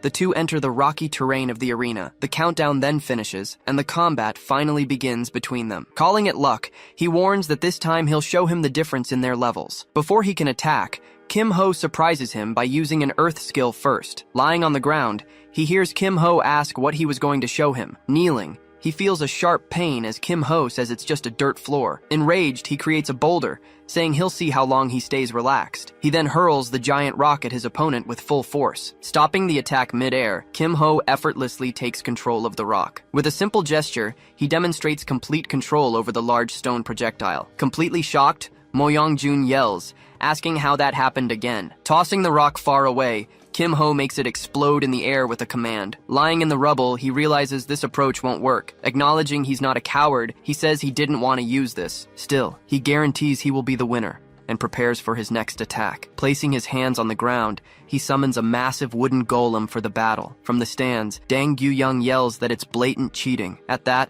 a guy turns and shouts angrily at Mok Jung-hwa. The leader then says that crushing the golem wouldn't be a waste of time either. Worried, she wonders if they shouldn't stop this unfair fight now. Standing before him, the golem stares at Kim Ho with its single red eye. Completely silent, he stares back at the creature, showing no reaction. In a flashback, he studies the book he received to enhance his skills. Sitting on the floor, he read about the different types of supports that exist. Focused on the book, he found the most suitable skill for his fighting style. Back in the fight, Mo Young-jun shouts that he'll crush him in a single blow. The golem then prepares to attack, raising its enormous wooden fist. Unleashing a powerful blow, the golem strikes with all its might at Kim Ho. Jumping aside, he uses his new wind skill to dodge. Approaching the monster, he prepares to use the new skill he learned. Touching the golem, he unleashes a powerful gust of wind against the creature.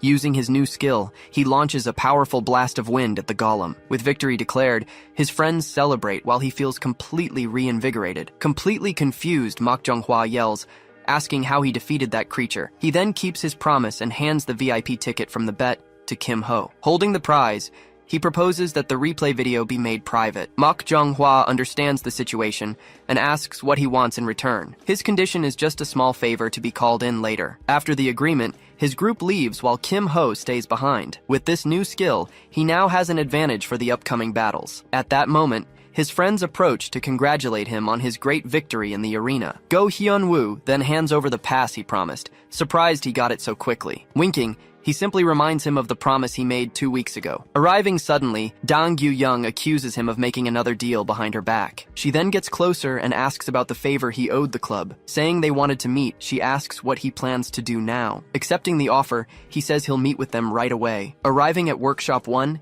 he is impressed by the grandeur of the place. Then, a young man approaches and asks if he is really Kim Ho. Introducing himself, he says he's the club president and already knows the details. He then invites him to the club room so they can talk more comfortably. Inside, the president asks if he really completed the 10x10 cube. Sitting at the table, he explains that the cube's blueprint belongs to their club, but since no one else could do it, he asks to take a look at the cube. Then Kim Ho reveals he no longer has the cube, leaving the president shocked. Hearing he gave it away, the president says he's leaving, calling it a waste of time. Before he leaves, he asks if the upperclassmen really came empty-handed. Completely shocked, he realizes those papers are the blueprints for the cube. Analyzing the papers, he notices the middle part of the blueprint is missing. Desperate, he asks if Kim Ho has the rest, and he calmly confirms. Hearing the question, he says he wants to use Workshop 1's facilities. Agreeing to the proposal, the president hands over the copy and asks for the rest of the blueprint. He then invites him to the club, but Kim Ho politely declines the offer. Not giving up, the president makes a new offer of access in exchange for blueprints. With that, he says goodbye and leaves, finalizing the deal they made. With everything prepared, he now has the foundation to create his ultimate weapon. Changing scenes, the door to one of the academy's rooms is shown. Down the hall, Guak Sungjai asks the leader to reconsider his brother's expulsion. Mok Jonghwa then says the group's reputation was tarnished because of the defeat. Guak Sungjai takes the blame for his brother, but then questions if it was his fault alone. With this insinuation, he makes it clear that the leader also shares some of the blame. Annoyed by the accusation, he asks if the committee is meddling in their affairs. Guak Sungjai simply says he expects a fair judgment in his brother's case. The leader then asks what he really wants out of this whole conversation. Thinking about the proposal, he decides he will watch the rankings for 2 months. Guak Sungjai accepts the condition, saying the time offered is more than enough. After the discussion, the leader turns and leaves Guak Sungjai alone. Standing in the hallway, he just silently watches the other walk away. Suddenly, Song Cheon-hae surprises him by appearing right behind him in the hallway. Saying he already knew, he mentions that he saw her in the stands earlier. At this, she asks if Kim Ho could beat him in a direct confrontation. With some uncertainty, he says he can't be sure about that outcome. When he asks about the hands, she tells him they were completely unmarked. At this, he concludes it would be impossible to heal that quickly from that skill. Remembering the 2 different appearances, he finally begins to suspect his true identity. With great conviction, he says that arrogant gaze can't belong to anyone else. He then apologizes, saying she will have to work even harder. With a determined look, she guarantees she will definitely find out the truth. In the 3rd week, the rules for the new activity are revealed to all students. Lee Sudok explains that the goal is to discover each pair's weaknesses. To make up for it, he announces that the academy will offer a mentorship program. When asked about the mentorship, Kim Ho confirms he's already completed his registration. He then explains, it's a great chance to learn from the academy's upperclassmen. Following his advice, Go Hyun-woo decides to sign up for the program immediately. He then asks if Seo Ye-in will participate, but she says she's sleepy. Worried about her, he wonders how he could convince her to join the event. Go Hyun-woo then asks him to be his partner for the week's combat. Suddenly waking up, Seo Ye-in asks to fight with him too. To resolve the situation, Go Hyun-woo suggests they each take a round. Saying he needs to train, he says goodbye, and that he'll see him tomorrow. The next day, everyone was already gathered at the location for the official combat. Arriving there, Go Hyun-woo apologizes for making Kim Ho wait for him. Kim Ho then notices that his friend's entire demeanor has changed drastically since yesterday. Asking them to watch him, Go Hyun-woo shows off his new power for the fight. Asking about the fight, he wants to know how yesterday's combat went. In a flashback, a huge explosion of fire dominated the entire combat arena. Remembering his opponent, he knew it was the talented Hong Yeonhwa from the Ruby Tower. He then realized the outcome of the fight was worse than he had imagined. As he watched from a distance, her life was rapidly draining away because of the fire. Completely surrounded, she stood firm amidst all the surrounding flames. With no defensive skills, she was completely vulnerable to the enemy's attack. So he moves forward, deciding he needed to intervene in the combat to protect her. Using his new wind ability, he attacks the fire mage's protector. With an open hand, he unleashes a blast of wind against the opponent's shield. Deflecting the shield, the attack breaks the opponent's guard for a counterattack. Unexpectedly, a wooden hand appears and stops right in front of her face. He then uses a branch to block the fire mage's vision. Back in the present, he now waits for the selection for his next mentorship. He then comments that she didn't seem interested, surprising his friend. His partner calls Kim Ho cold for saying he needs to lose. With the match set, his friend announces he's going to show off his training. The two are then transported to the combat arena for the new event. Upon arriving, they realize the situation is quite unexpected for both of them. Surprised, he sees that his opponents are Seo Ye-in and her unknown partner. Seeing the situation, her opponent says it's the perfect chance for her to learn. When asked if he's going to win, he replies that he will definitely win. Starting the fight, Go Hyun-woo charges at Seo Ye-in to attack her. To create a diversion, she throws a smoke bomb on the arena floor. Leaping over the smoke, they say her trick is useless. Preparing her weapons, Seo Ye-in aims at the two approaching them. Kim Ho then advances with his staff, attacking her partner head-on. She then points her rifle, aiming right at his head. With a swift move, he blocks the gun's barrel with his staff. With a quick strike, he uses his new wind ability to attack. His fist then stops right in front of Seo Ye-in's face. Flicking her on the forehead, he neutralizes her with a single touch. Lying on the ground, she hears him ask if she still wants to continue. With no other choice, she gives up the fight and accepts defeat. After winning, he turns to watch the other fight that was still going on. As he watched, he remembered a warning about a hidden talent on the opposing team. Noticing the strange movement of his hand, he senses something very suspicious. Suddenly, he yells for them to stop the fight immediately. Facing his opponent, he accuses him of hiding his true combat abilities. The young man denies it, saying he's already fighting at his maximum. Offering a deal, he proposes to make the replay private to motivate him to fight. He then mentions a secret name, offering information as a prize for victory. Completely shocked, the opponent asks how he could possibly know that important secret. Without revealing anything, he just repeats that he'll give him the information if he wins. Accepting the challenge, he unsheathes his sword and prepares for combat. Seeing the change in his eyes, Go Hyun-woo also decides to fight with his full strength. Exhaling slowly, the opponent focuses completely before starting his attack. He then leaps into the air, coming down with a powerful strike towards Go Hyun-woo. Struggling to defend himself, he gets a cut on his face during the block. Shouting that it's not over yet, he continues to clash swords with his rival. Blocking another attack, he struggles to resist the pressure from the strong opponent before him. Announcing he's going to end this, he prepares the final blow to finish the fight. Suddenly, Go Hyun-woo takes a strange stance as he waits for the blow to approach. At the last second, the attack is stopped right in front of his face. Suddenly counterattacking, Go Hyun-woo lands a direct hit on his opponent. Using a water skill, he hurls his rival away with the current. After the blow,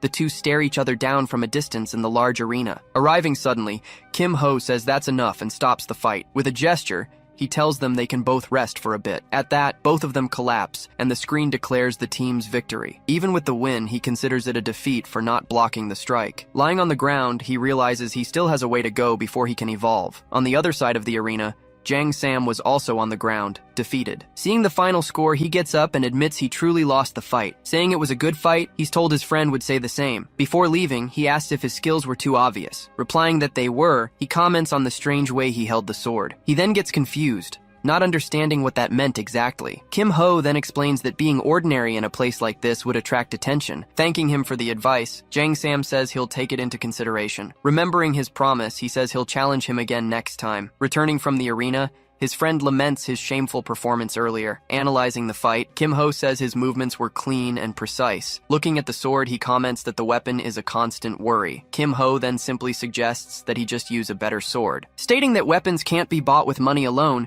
he shows him an item. Then he asks how many points Go Hyun-woo has accumulated so far. Seeing the 5,000 points, he says that amount is more than enough. With the points, he buys 2 new swords and 3 more thermal reagents. Handing over the reagents, he explains he's going to create an item to help with his recovery. That night, he decides to go to the workshop to prepare the materials for the item. Arriving at the location, he greets the guy who was working there alone. Making small talk, he mentions hearing about the scolding he got from the president. Touching his back, he uses his ability to copy the creation technique. Now, with the new skill, he decides he can give up an old one. Searching the workshop, he sees that the parts from the abandoned items are intact. Picking up a part, he says that usually, getting materials is easier than dismantling. From across the room, the guy just watches Kim Ho handle the parts. Confused by the situation, he asks what he's doing there with those items. Curiously, he asks if he can watch while he dismantles the equipment. Seeing the materials, he's surprised by the cleanliness and perfection of the components. While working, Kim Ho decides he can test his colleague a little. Offering a trade,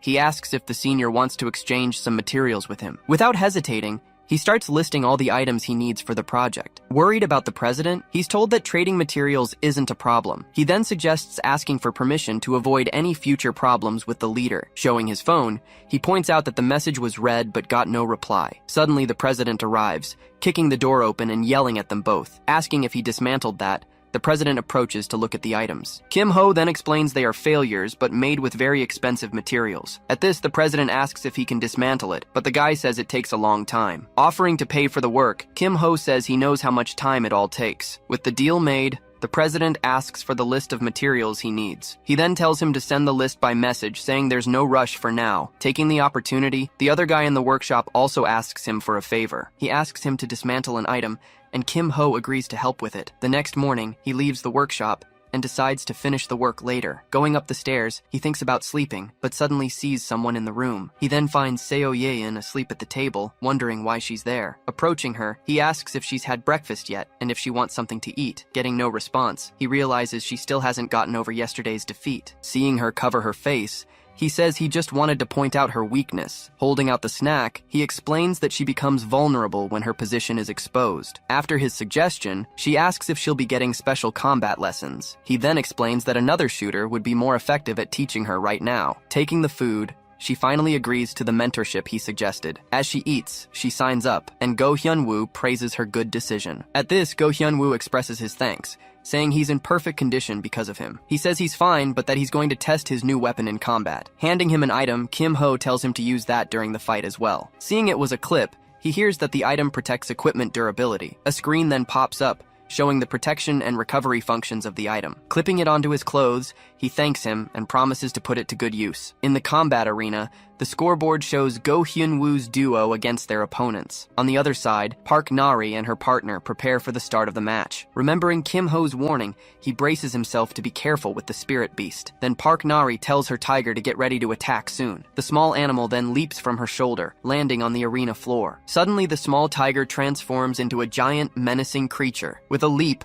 the enormous tiger lunges forward to attack Go Hyun-woo with its claws. Blocking the attack with his sword, he yells for his partner to attack now. Answering the call, his partner gets ready to use one of her special skills. With her hand, she strikes the tiger's face using an ice technique. Focusing her power, she continues her assault on the huge beast before her. With the attack, the summoner's health begins to drop quickly. The tiger then counterattacks, hitting her with its paw and throwing her far away. Seeing his partner in danger, Go Hyun-woo worriedly shouts her name. Thrown backward, he realizes the limits of his weapon against the beast. Kneeling on the ground, he uses his new sword to support himself after the blow. Approaching him, she says they don't stand a chance and need to change their method. Analyzing the fight, they realize their opponent's strategy is one of continuous recovery. They also notice that the summoner is left completely defenseless during combat. Getting an idea, they decide to attack the summoner directly to win the fight. The two of them then rush together to attack Park Nori and her partner. Seeing the attack, her partner activates an item to protect herself from the charge. Announcing she was expecting it, she creates a barrier of plants to defend herself. Without hesitation, the two attack the plant barrier with all their might. Using a combined attack, they try to break the defense with ice and sword. After the attack, he realizes the barrier won't break that easily. Suddenly, the giant tiger charges at Go Hyun-woo from behind. With their defeat, the final score screen appears, showing the match's result. The next day, he's lamenting his fight, but is told he fought well. He then asks Kim Ho what he would have done in the same situation. Kim Ho explains that the power difference between them was too severe. He continues, explaining how Park Na-ri has access to all the club's items. Hearing that, Go Hyun-woo understands that losing to such a well-prepared opponent was only natural. Kim Ho then says there are countermeasures for that strong combat strategy. Curious, Go Hyun-woo asks if there's really a way to achieve victory. He reveals the key is a magic sword, an essential debuff item. Surprised, his friend says he didn't even know that type of item existed. Pointing to the clip, he warns that the priority is to prevent the weapon from breaking. Go Hyun-woo then comments that a B-grade item won't be easy to get. Giving a thumbs up, Kim Ho says they can get it in the underground dungeons. Go Hyun-woo then remembers it's combat week, so they can't go now. He then explains that they don't have the necessary qualifications to enter yet. The underground dungeon is a real combat zone, where lives are at risk. Asking if there's no way, he's told it would be very difficult for now. With a smile, Kim Ho says that would be difficult to do officially. Then he suggests they can enter the place sneakily and illegally. Showing a message on his phone, he says he's going to call a specialized service. Arriving at the location, Shin Byung-cheol asks how he can help this time. With the plan in mind, he says he wants to enter a specific dungeon. Pointing to a file, he gives the number of the dungeon they want to raid. Checking his list, he's surprised to see it's a D-rank dungeon. The two remain silent, waiting for the expert's response. Kim Ho then says it will be just him and his friend, only 2 people. Accepting the request, he asks what the compensation for that commission will be. Saying it's not necessary, he mentions he still owes a favor from the other incident. Seeing the offer, he just smiles, knowing the plan worked. Shin Byung-cheol admits he's only been to the underground once, making Kim Ho suspicious. Telling him not to be careless, he promises to do his best on the job. Kim Ho then asks to add one more dungeon to the plan, number 104. Seeing it's a B-rank dungeon, he warns that he can't help at that level. Agreeing to talk to his boss, he says goodbye and schedules the meeting for Monday. After settling everything, Kim Ho asks if they should make their own plans too. He then explains that first, they'll enter the promised D-rank dungeon. Then he says he needs to negotiate with the Thief's Club and prepare the items. Despite knowing the risk, Go Hyun-woo says he is fully prepared for the challenge. Kim Ho then explains that coordination between them will be the most essential part. To help with preparation, he hands over the strategy guides for both dungeons. Placing a hand on the guides, he tells his friend to memorize everything without a single mistake. While confirming the materials list, Bong Jae-seok hears Kim Ho thank him for his help. Coming closer, he asks if he can watch for a bit while the work is being finished. With the item ready, Kim Ho holds it up and announces he's done. Surprised, Bong Jae-seok says he created another unusual item with those materials. Analyzing the object, He asks if Kim Ho has already found the main body for it. Kim Ho replies that he'll take his time searching in the building's underground dungeon. Bong Jae-seok says he won't be coming anymore, and Kim Ho thanks him for all his help. Switching to the classroom, the professor announces that the theme for the week is extermination. He explains that both the terrain and the teammate will be completely random. Slamming his hand on the desk, he ends the class and dismisses everyone to prepare for the dungeon. Go Hyun-woo comments that this time they won't be able to team up. Then Seo Ye-in wakes up and suggests a break from their mana bullet lessons. Agreeing, Go Hyun-woo says the focus for the week is to reinforce the fundamentals. Skipping training mode, Kim Ho decides to enter the real challenge directly. Already inside the portal, he assures himself that the mission's completion rate will be 100%. Looking at his skills, he decides to swap one out for a combat skill. Then, he turns to the portal, wondering who his partner for the mission will be. With a look of astonishment, he's shocked to see who just arrived. On the other side, Hong Yeon-hwa appears, also in disbelief that it's him again. Irritated, she yells, asking why it had to be Kim Ho once again. Seeing her reaction, he remembers the fights they had during the placement exams. Focused on the mission, he asks why she's still just standing there doing nothing. Startled by his tone, she just watches him, unsure how to react. He then informs her they're starting immediately, and she reluctantly agrees. Without wasting any more time, the two start running together through the dungeon forest. As she runs,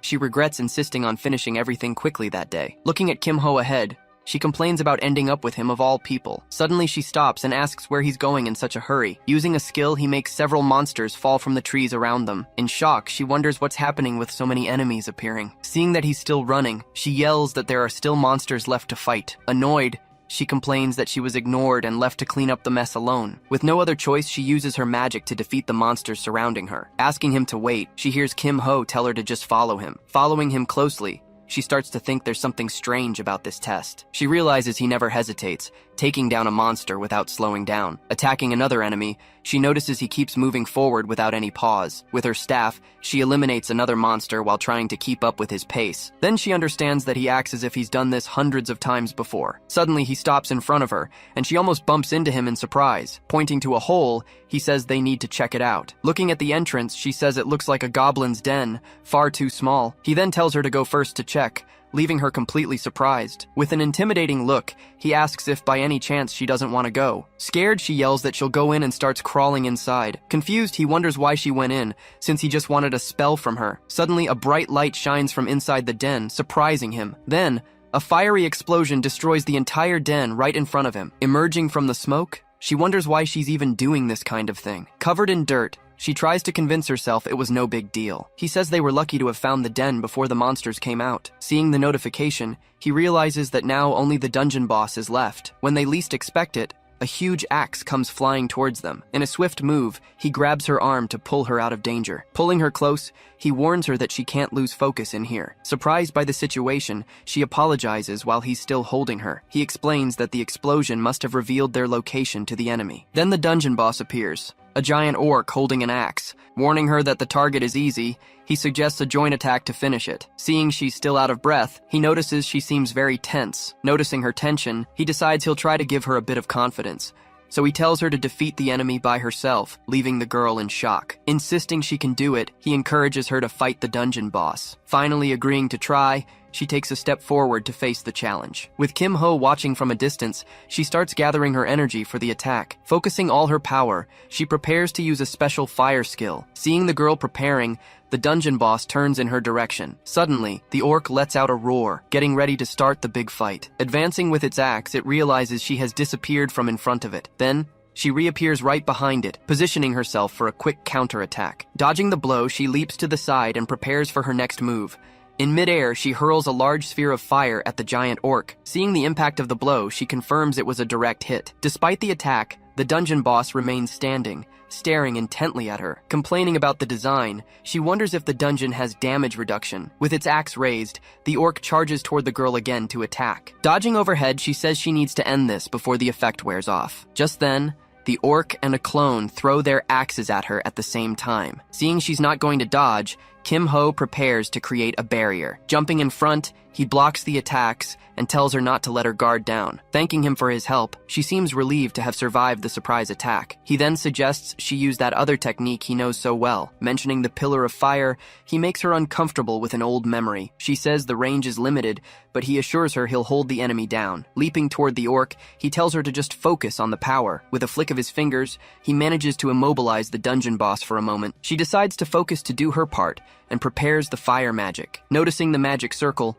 the orc roars and prepares to escape. Kim Ho shouts for her not to worry and to keep going even with the monster reacting. Apologizing, he uses a skill to lock the dungeon boss in place. He tells the orc that this little game will have to last a bit longer. Completely trapped in the circle, the monster is now at the center of her attack. She yells that the circle is ready and tells him to get out of there fast. Even with his resistance, he decides to do as she asked and move away. At that moment, the orc tries to break the magic barrier with a powerful blow. Running out, he asks if the distance is safe, and she confirms it is. With her staff in hand, she prepares to end it all in a single blow. Then she finally unleashes her strongest technique, the pillar of fire. Hit head-on, the dungeon boss is completely engulfed in flames. Seeing the result, Kim Ho says it was exactly as he expected. The massive amount of fire completely consumes the area of the magic circle on the ground. With the score panel in front of her, she says with relief that it's finally over. He comments that the fight ended quickly and that she did very well, but he also notices that she seems to have overexerted herself a bit. Calling out to him, she hesitates a bit before saying what she really needs to. She says she has a favor to ask, and he asks why she's taking so long. Remembering the embarrassment,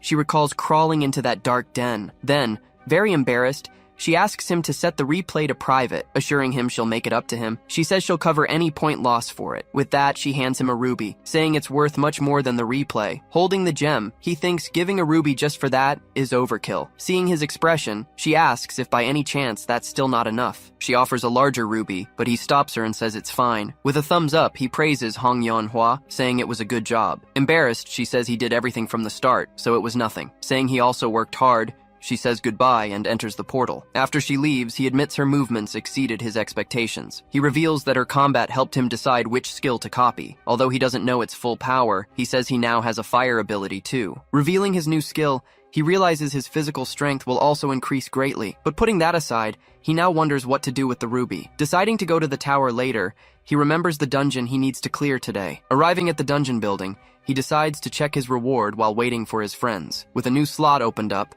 he hopes to copy a useful trait in the next dungeon. Suddenly, a voice from behind calls out, asking what his problem is. Shin Byung-cheol complains about the wait, but Go Hyun-woo says that Kim Ho arrived first. Saying it's getting late, Shin Byung-cheol urges everyone to start heading down. Before they go, he says he has something important to give them both. He then shows them the items and tells them both to use them immediately. He explains the items make their faces look generic, avoiding trouble with veterans. Seeing his blurred face, Go Hyun-woo is sure that no one will find out who they are. Now properly prepared, Kim Ho asks if they can finally start heading down. Going down the stairs, one of them asks if they have much further to go, and he confirms they're close. Go Hyun-woo is impressed, realizing just how deep the other levels must be. Kim Ho explains they can't use the teleporters because they snuck in. He adds that a good guide could probably hack it, but Shin Byung-cheol hurries the group along. Thanking them for waiting, he points and announces they've arrived at dungeon 388. He then reveals that the name of the place is the Altar of the Feathered Serpent. Relieved they weren't caught, Kim Ho says they can start the strategy. Suddenly a voice shouts, asking what the hell that guy is doing there. Seeing two students emerge, they hear complaints about a skill that messed everything up. Confused, the other group's leader stops and stares at the trio that just arrived. Realizing the disguise is working, Kim Ho hears them commenting on the trio's presence. Go Hyun-woo suggests they go in quickly, but Shin Byung-cheol tells him to wait a bit. Taking out an item, he says he needs to take care of the security system first. With the device activated, he confirms he's disabled the area's security devices. Deciding to stand guard, he hears Kim Ho promise they'll be back soon. With no time to waste, the two start moving quickly through the dungeon's forest. Pointing to a structure, he says that's the core they need to reach. He warns him about the barbarians, and Go Hyun-woo confirms he read about them in the guide. Hidden among the trees, one of the barbarians readies his bow for a surprise attack. Almost getting hit, he sees a magic arrow fly right past him. Hitting the tree right behind him, the projectile shows the attack was accurate. He comments that they showed up as soon as he mentioned them. Pointing in their direction, the leader yells that they are sacrifices and orders their capture. Surrounded, he questions why they're using spears if the order is to capture them alive. Then, the group of barbarians charges at the two of them, shouting about the sacrifice. Go Hyunwoo asks if they should stick to the plan, and Kim Ho agrees to start. Preparing a skill, Kim Ho uses his hand to launch their counterattack. With a quick gesture, he manages to deflect a spear coming his way. Without wasting time, Go Hyunwoo draws his sword to face all the enemies. Spinning with his weapon, he easily strikes several barbarians at once. Go Hyunwoo wishes him good luck, and hears Kim Ho wish him the same. Seeing their strength, the leader yells that they need to capture both of them alive. Declaring himself their opponent, Go Hyunwoo warns that he'll end this quickly. They split up according to the plan, each taking a different route. He remembers that to clear the dungeon, they need to stop their ritual. Even though he knows the standard route works, he has a much bigger goal, but he explains that way they wouldn't be able to get the dungeon's secret piece. That's why he's searching in places others ignore, like the barbarian camp. Seeing only a few guards, he figures the rest will be no match for Go Hyunwoo. Arriving by surprise,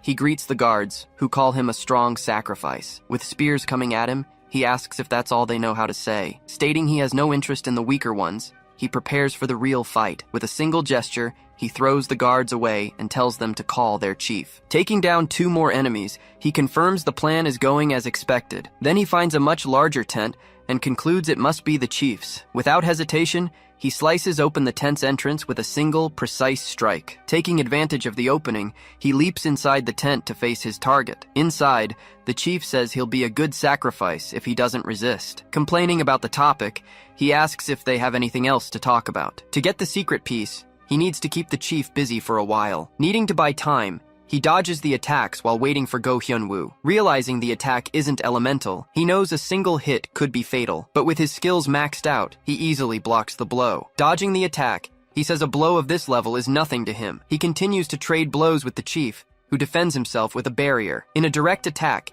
he lands a solid hit on the enemy's barrier. From the impact, the chief's barrier shatters completely into pieces. He notes that his new skill can easily break D-rank barriers. Still, he notices the attack didn't do much damage to the chief. Hearing the chief talk about defense, he says the enemy is being careless. Taunting the barbarian chief, he keeps all the attention on himself. Annoyed, the chief threatens him, but Kim Ho just notes his intense anger. Revealing his tactic, he explains that enemies flee if you just dodge them. So to prevent that, the secret is to make them really angry. Dodging the blows, he explains it gets harder to evade the angrier the enemy is. Trusting his partner, he says the rest is now up to Go Hyunwoo. The scene changes to Go Hyunwoo, climbing the blood-stained altar steps without stopping. With his face smeared with blood, he continues on his way without hesitation. Leaving several fallen enemies behind, he finally reaches the top of the stairs. Vowing to complete the mission, he's suddenly surprised by something. Just then, a giant man appears and attacks with a huge tree trunk. Struggling, Go Hyunwoo manages to block the strike with his sword. He parries the attack,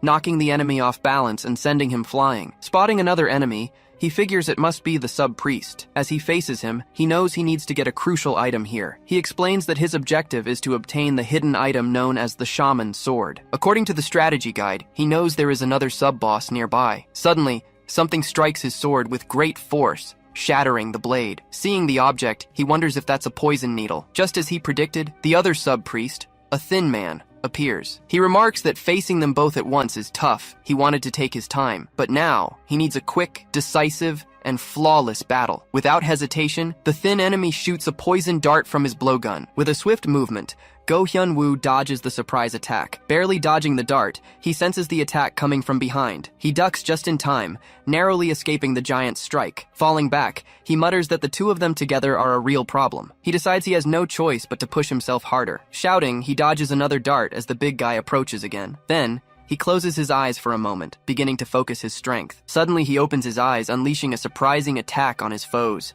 The new technique leaves the larger enemy completely paralyzed, unable to react. Leaping between them, he lands a powerful strike on the duo. After the strike, both enemies fall to the ground, and he moves in. He says he's dealt with them, but reminds himself he can't let his guard down. Just then, the giant gets up, and he says they don't go down easy. He decides to grab the item first and makes a dash for the altar. Enraged, the giant enemy lets out a scream and prepares to attack. As he reaches for the item, the giant attacks him. Coming down with full force, the trunk smashes the altar, raising a cloud of dust. The giant stares at the spot he just forcefully destroyed. Suddenly, a line cuts through the trunk, splitting it in two. The giant is completely shocked, unable to understand what just happened. Holding the hidden piece, Go Hyunwoo says that was a close call. Addressing his new weapon, He declares it's time to end this fight. As the enemy screams in rage, he moves in for the decisive blow. With the new sword, he delivers an attack that finally defeats the giant. Leaving the fallen opponent, he turns away, his mission finally complete. The scene shifts to the altar village,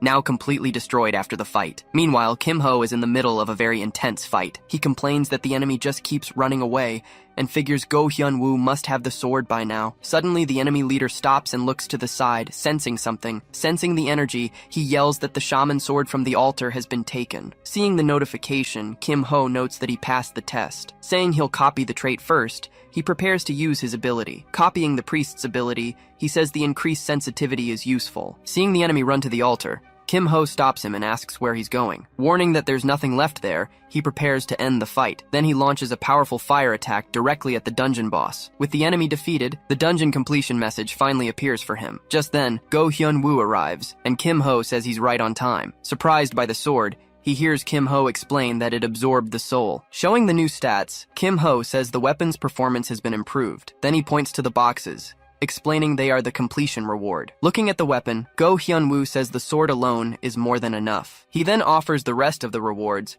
and Kim Ho gladly accepts. Telling them to leave, he warns that cleared dungeons collapse after a while. Exiting the portal, Lee Sudok greets them, saying they were very fast. Go Hyun-woo is surprised to see the portal close behind them. Explaining how it works, he says the dungeon entrance closes for a while. Worried, Lee Sudok warns that the trait leaves evidence that can't be erased. At this, Kim Ho says they need to get out of there fast before someone shows up. Finally reaching the top, the professor complains that the stairs are a huge problem. Walking down the hall, he keeps saying that going up is much harder than going down. Relieved, Shin Byung-cheol says that luckily they didn't run into anyone on the way back. Returning the items, Go Hyun-woo thanks him, saying he made it back safely. With a smile, Shin Byung-cheol replies that it was nothing, as that's his job. Suddenly, Han So-mi and Song Cheon-hai appear, waving and saying goodbye. Seeing the two of them, Shin Byung-cheol gets nervous and wonders why it had to be now. With a serious posture, Song Cheon-hai asks what they're doing there so late. Replying with a smile, Shin Byung-cheol says he obviously came to clear dungeons. Asking for help,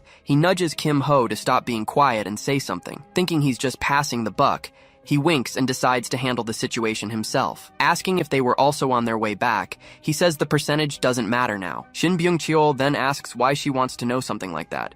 She then guarantees that, regardless of his score, hers will be much higher. Proposing a bet, he asks if she's in, and she immediately asks about the prize. She suggests the loser has to do a favor or answer any question. He then agrees and says they'll show their screens on the count of 3. Staring at her, Kim Ho begins the countdown saying 3, then 2. Finishing the count at 1, they both activate their progress windows simultaneously. In shock, she sees his screen showing 100% progress. Telling her she looks shocked, he takes the opportunity to make a quick exit. As he leaves, he tells her he'll save the wish voucher as a debt she owes him. The next day, he shows up holding a cup at a coffee shop in town. Seeing his friends, Kim Ho says that resting is also part of training. Answering their question, he says he wants to show them another appeal of dungeons. With a smile, he says it's the fun of opening the boxes. Summoning the rewards, he asks if they can begin the opening ceremony now. Starting with the first one, he opens a box that begins to emit a light. Meanwhile, Go Hyun-woo and Seo Ye-in watch everything with great attention. Revealing the prize, the item that comes out of the box is a rank-up scroll. Moving on to the next one, he gets ready to open the second reward box. At that moment, Go Hyun-woo and Seo Ye-in are very surprised by what happens. This time, he gets a rare bracelet that belonged to an ancient priest. Analyzing the items, he comments that he got much more than he expected. Turning to his friends, he offers a box for each of them to open. Accepting the offer, Go Hyun-woo thanks him and starts to open his box. Seeing the wooden cup, Kim Ho comments that he has no luck at all. When it's her turn, Seo Ye-in apologizes, but he tells her not to worry. Embarrassed, Go Hyun-woo says he's never had a knack for this kind of thing. But when she opens the box, a bright light surprises both friends. Taking out the item, she asks if it's a B-rank cushion. Analyzing the item, Kim Ho says it's a miracle to get this from a D-rank box. Looking at its stats, he says it would be perfect for combat, but it's for sleeping. Then he says that life skill items have a good market and can be sold. While thinking about where to sell it, he suddenly notices something in her expression. He observes Seo Ye-in's fixed gaze on the cushion that came out of the box. Seeing her interest, he asks directly if she happens to want the item. Seeing her rest her head on the table, he thinks it might be better to just give her the cushion. He says that with the recovery effect, she could reduce her daily sleep time. With more time awake, her training efficiency would also improve greatly. Making up his mind, he offers her the item, much to her surprise. Confirming it's a gift, He hands the cushion to his new friend. Taking the item, she remains silent for a moment, just staring at him. Then she hugs the cushion tightly and thanks him for the unexpected gesture. Suddenly he's startled when his pocket starts vibrating with a call. Seeing that it's Shin Byung-cheol, he answers, wondering what could have happened. On the phone, he asks if Kim Ho can come to the club room. Warning that things have gotten complicated, he says the leader wants to see him. Arriving at the club room, Dang Gyu-young greets him and says she was expecting him. Meanwhile, the other club members start whispering about his arrival. One of them mentions that she even fought with the Magatech club to defend him. Then, another member says they've never seen the leader act that way for anyone. Suddenly, the boy who was talking too much is silenced by a mysterious sash. Annoyed by the commotion, she orders everyone to leave the room immediately. She tells him not to mind them, and he agrees without complaint. But she gets annoyed, saying he should care a little more about it. Saying she'll get straight to the point, she begins to explain the whole situation. She informs him that a problem has come up with the request for the Serpent's Chamber. Asking about the bid, he learns that it's a priority bid. At that moment, he realizes that things have just gotten much more complicated. It's then explained that there's always competition for dungeons with good rewards. To resolve these disputes, the Academy introduced a very specific bidding system. By ranking groups by their success rate, the basic system organizes entry. But there's a priority bidding right that can override all other conditions. Using this right, a group can ignore the rules and challenge the dungeon first. He then understands that a priority bid has been placed on the Serpent's Chamber. Stating that getting in isn't the problem, she says the club will fight back. She then reveals that the club that placed the bid was the fencing club. Then, she warns him that it's a strong club and asks if he'll still go through with it. Without hesitation, he confirms that he will, and says he wants to force their way in. Questioning if he's sure, he assures her he'll handle all the consequences. Agreeing with the plan,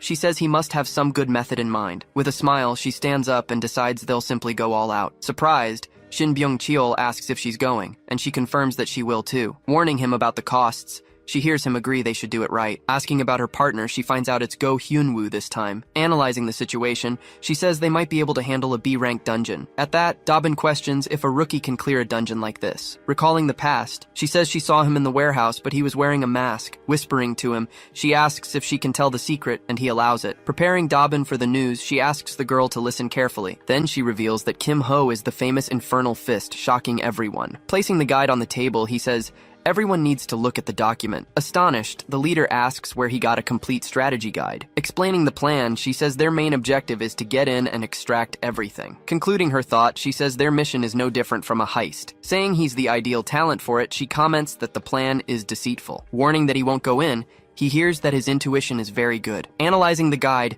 she agrees his strategy will reduce direct combat. Shocked, Shin Byung-cheol shouts, asking if he has to go to the dungeon too. Scared, he says a B-rank dungeon is a matter of life and death. Crossing his arms, he refuses and yells that there's no way he's going. Kim Ho then warns that he'll regret it, but he turns down the mission. Mentioning the item, he says the reward is the Shadowless Ghost. It's then explained that this is a secret item highly valuable to thieves. Surprised, she asks if that thing really exists, and he quickly confirms it does. She then says they can't miss this, and calls out for Shin Byung-cheol. Changing his tune, he says a real man accepts great challenges. Welcoming him, Kim Ho sets the meeting for Friday night. On Friday, the scene shifts to the mana training room. Meditating, he says he needs to prepare for the deep layer dungeon. With the new trait, he says he'll quickly accumulate mana to get stronger. Using the priest's bracelet, his goal is to increase the grade of his core. Then he picks up the scroll, saying he'll use it to improve his amplification. Seeing his skills improve, he says he has finally completed all his preparations. Leaving the training center, he believes he's ready for the dungeon. Just then,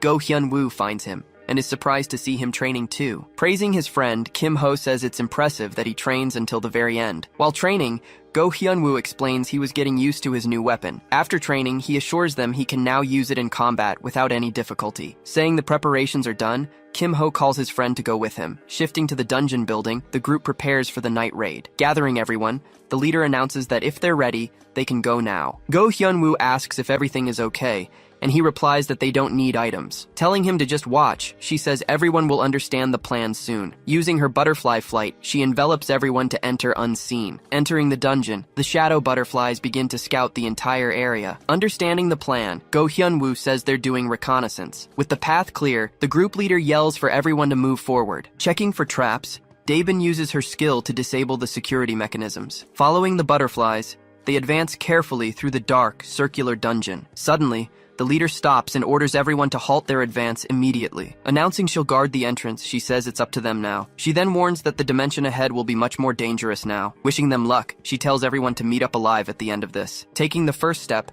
he passes through the portal and enters the Serpent's Chamber. Right behind, Go Hyun-woo and Shin Byung-cheol enter the dungeon for the mission. Seeing his nervous friend, he notes that his behavior changed after entering. Thinking it's because of the dungeon's rank, he decides he needs to cheer him up. Turning to his friend, he calls his name to get his attention. Asking if he's scared, Kim Ho tries to provoke his competitive spirit. Denying he's scared, he asks what Kim Ho is talking about. But Kim Ho points out his legs are shaking, and he claims it's just a habit. Forcing a smile, he assures everyone he's feeling perfectly fine. Suddenly, the trio comes across a new area and is quite surprised. Seeing a bustling city, they wonder if this is the Serpent's Chamber. Go Hyun-woo then says something is strange, as the place should be full of life. Noticing the inhabitants, he observes that the atmosphere is strangely silent. Explaining the incidents, he says they need to use this situation to their advantage. Heading to their first destination, they follow the strategy to achieve their goal. Arriving at the location, the attendant then asks what they want, and he orders 3 duck soups. Smiling, the young man confirms the order and says he'll prepare everything right away. At another table, a group comments that the men will come for the boy soon. They then confirm that the next target to be taken is the attendant. Bringing the food, he announces the order is ready, surprising everyone. Explaining the speed, he says his father prepares everything, but he's interrupted. Suddenly, a group of masked men enters and asks about their business. Startled, the attendant says the tribute was paid, but they've come for something else. Asking if it's them, Go Hyun-woo hears that they are the chamber's warriors. Ordering the young man to come, they surround him so he can't escape. Just then, the boy's father runs in, desperately shouting for them to stop. Pleading for his son's life, the father is restrained by one of the warriors. With a hand on his face, the warrior prepares for a brutal attack. Without any mercy, he lands a violent knee strike right in the man's face. Falling to the ground from the impact, the boy's father passes out instantly. Telling him to come along, the other warrior threatens the young man not to hesitate. Showing his sword, he makes it clear what will happen if he resists. With no choice, the boy is taken by the warriors while his father lies on the floor. On his knees, the father can only grieve as he watches his son leave. Approaching the man, Kim Ho calls out to get his full attention. He then confidently assures him that the group will bring his son back. Desperate, the man promises to give them everything he has if they succeed. With a smile, Kim Ho warns him that he can't back out. Making a discreet signal, he indicates that the plan is proceeding as expected. Seeing they haven't gone far, he tells the group to follow them immediately. Realizing they've gone to an empty place, he warns that they've already been noticed. Saying it's better this way, he walks toward the kidnappers without hesitation. At that, the kidnapper asks if they've come to play the hero. Kim Ho replies that he couldn't just stand by, as injustice should not be tolerated. Calling it a foolish move, the 2 warriors advance to attack with their swords. But he warns them not to damage the clothes, and Go Hyun-woo acknowledges the request. Using his skill, he stops the enemy's sword, who looks quite surprised. The warrior says tricks are useless, but Kim Ho already manages to grab him. Dodging the blow, he prepares to counterattack with a swift move. Grabbing the enemy's face, he leaves him completely paralyzed and unable to react. Then he lands a powerful blow, knocking the warrior to the ground at once. Saying he's done, he notices the fight isn't over on the other side yet. With a shout, Shin Byung-cheol charges to attack the last remaining enemy. He hits the warrior,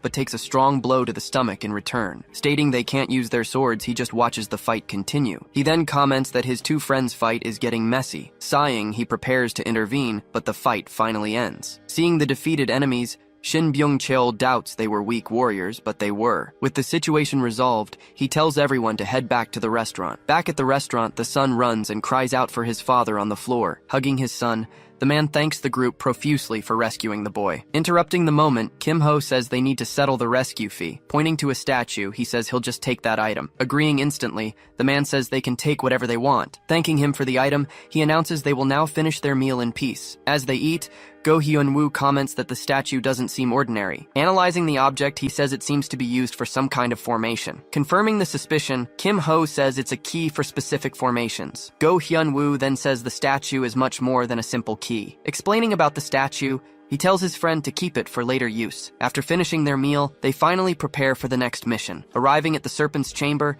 he asks if they can now begin for real. Announcing he will review the plan, he says everyone has already memorized the guide. He then explains that his task is to distract the main forces and the master. Meanwhile, the others will use diversionary tactics to grab all the target items. But the big difference, he warns, is that the master is too strong. Therefore, he says they will finish the mission in a very different way. He then orders them to equip the communicator and keep the escape scroll safe. Stating he will act alone, he asks them to contact him if anything happens. Even with the strategy, he stresses that everyone needs to be very careful. Hearing this, Go Hyun-woo wishes him good luck on the mission he'll face alone. Already in front of the chamber, a masked guard blocks his path. From atop the wall, he faces the guard who asks who he is. Seeing him come down, the guard shouts again, and he readies his fist. Threatening to make him kneel, the guard warns that silence won't protect him. He just smiles as his fist becomes completely engulfed in flames. Seeing the opponent's power, the guard is left completely paralyzed and unable to react. Without hesitation, he launches his attack, throwing the guard into the chamber. As the fire spreads, the building begins to be consumed by the flames. He comments that it burns well, noting how interesting it is to watch the fire. Seeing they can't find him,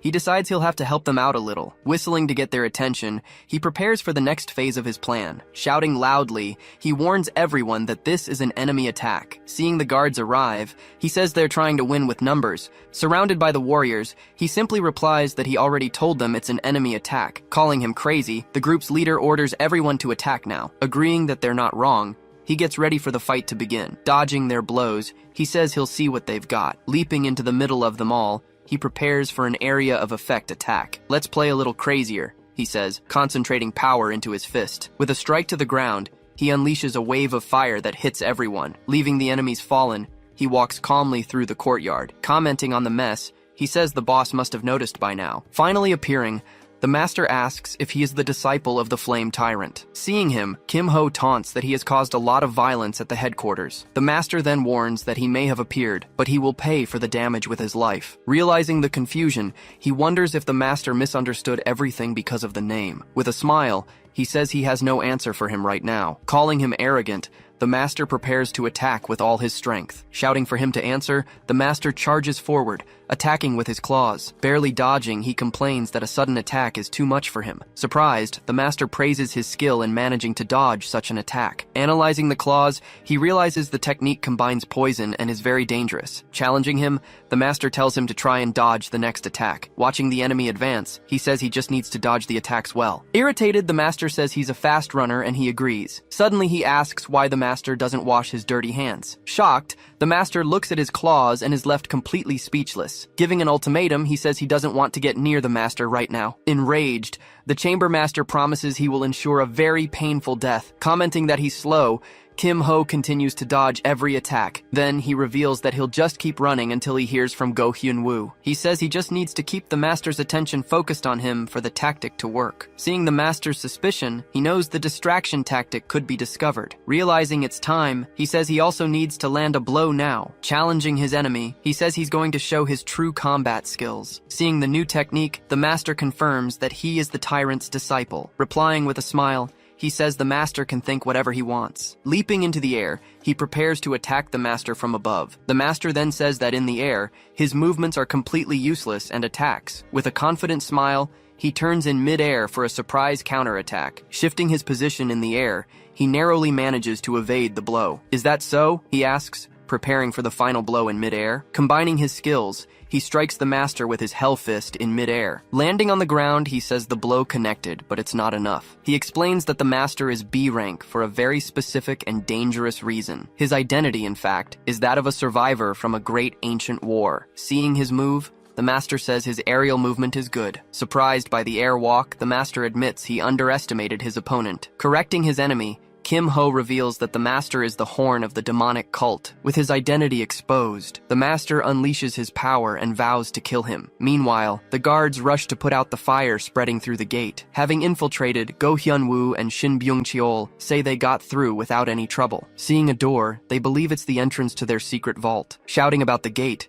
Shin Byung-cheol pretends to warn the guard about an attack. Without a word, the guard turns and just stares at the two intruders. Revealing he knows everything, he says that they must be the intruders from the gate. Praising their stealth, he warns them that their luck runs out right here. Shocked, Shin Byung-cheol wonders how the guard noticed their presence. The guard then explains that many have already lost their heads in this very place. He also says he doesn't remember seeing anyone like Go Hyun-woo. At this, Shin Byung-cheol complains that his friend got caught for being too handsome. Thanking him for the compliment, Go Hyun-woo prepares for the fight to begin. Moving quickly, he strikes the guard with a precise blow to his back. Warning that he needs to defeat him, he draws his new sword to fight. Seeing his friend at the door, he asks how long he's been watching. Shin Byung-cheol replies that he was called in as a technician, not to use his sword. Go Hyun-woo then says he knows that, and that he's a valuable asset. He then comments that his expectations for his friend are very high now. Challenged, Shin Byung-cheol tells his friend to watch closely what he's about to do. Showing off his tools,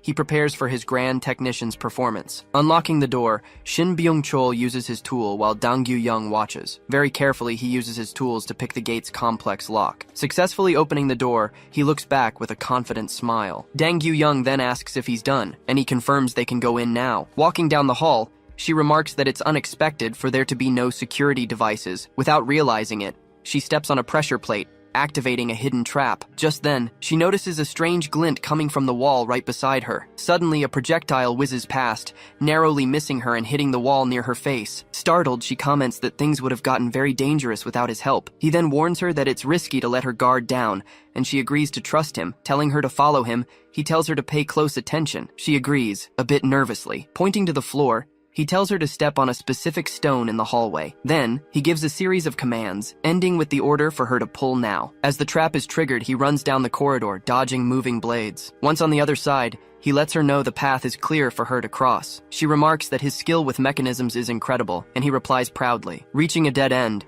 she asks about the way forward, and he explains. Asking her to cut the wall, he says he'll take care of the rest of the mechanism there. With a single strike, she shatters the wall, and asks if that was enough. Seeing the secret door, he confirms it was and says he'll take it from there. But first, he asks for the statue they received, and she hands it over promptly. He then uses his tools on the gears, thinking the statue is a component. After disassembling a few parts, he finally prepares to insert the statue into the right slot. Fitting the statue in place, the door mechanism activates and the gears begin to turn. Then the vault door opens, revealing a room completely filled with treasure. Inside the room, he's amazed by the amount of valuable items scattered around. She warns him, saying they can't risk their lives for all this treasure. Pointing to a chest, he explains that the black talisman is a poison trap. Speaking to himself, he scolds himself for coveting the item, which leaves her confused. Searching the area, she remembers there should be a chest with no traps. Looking to the side, she finally finds the box she was looking for among the items. Grabbing the object, she confirms it's the right chest, just as the strategy said. Running for the exit, she says that following the strategy isn't difficult at all. He then remarks that it would be more interesting if something showed up, making her very worried. Annoyed, she tells him to shut up, and he simply apologizes. Suddenly, she stops running, and he asks what's wrong. Seeing what she saw, he is also surprised and asks if that's even possible. Just then, they see a figure standing in the doorway, and he wonders who it could be. Standing there, the man asks if they've done the job, and he confirms they have. Suspiciously, she asks if he is perhaps an elder of the demonic cult. Then she recognizes him, saying he is Senior Baek Hyok Seo, the White Serpent. It turns out he is the vice master of the chamber, and one of the cult's veteran masters, an existence that not even the master can control. He wanders the place aimlessly. At that moment, she realizes they've had terrible luck, encountering the worst possible opponent. With a level impossible to estimate, a fight against him would be a certain defeat. Telling him to get away, she prepares herself, but he asks what will happen to her. Declaring she'll handle it, she draws her sword with a determined expression. Impressed, he praises her skill, for which she thanks her master and friends, but he says it's a shame to have to end such a promising talent. Then he prepares to attack, telling her to blame her bad luck for running into him. Offering her the first move, he waits. She accepts, saying she will receive his lesson. Leaping through the air, she descends with a powerful attack towards her opponent. Seeing the attack, he comments that her technique is far from ordinary and quite powerful. However, he moves swiftly and deflects her blow with his own technique. Surprised, she realizes he's using a flexible sword to block her direct attack. Using the snake technique, he strikes at her with impressive speed and precision. As she is hit, she spits blood and realizes how reckless her attack was. Showing no mercy, he tells her to prepare for the next blow. Fallen on the ground, she understands that the difference in their levels is simply too great. Wiping the blood from her mouth, she decides she'll face him with her best move. Preparing her attack, she focuses her energy into her sword with a determined smile. Seeing her stance, he praises the move but warns that it won't be enough against him. He then launches his own attack, forcing her to brace for the powerful impact. Suddenly, she notices a crucial detail in her powerful opponent's movement. She then understands that his movement is the same as the lines on the statue. Among all the lines,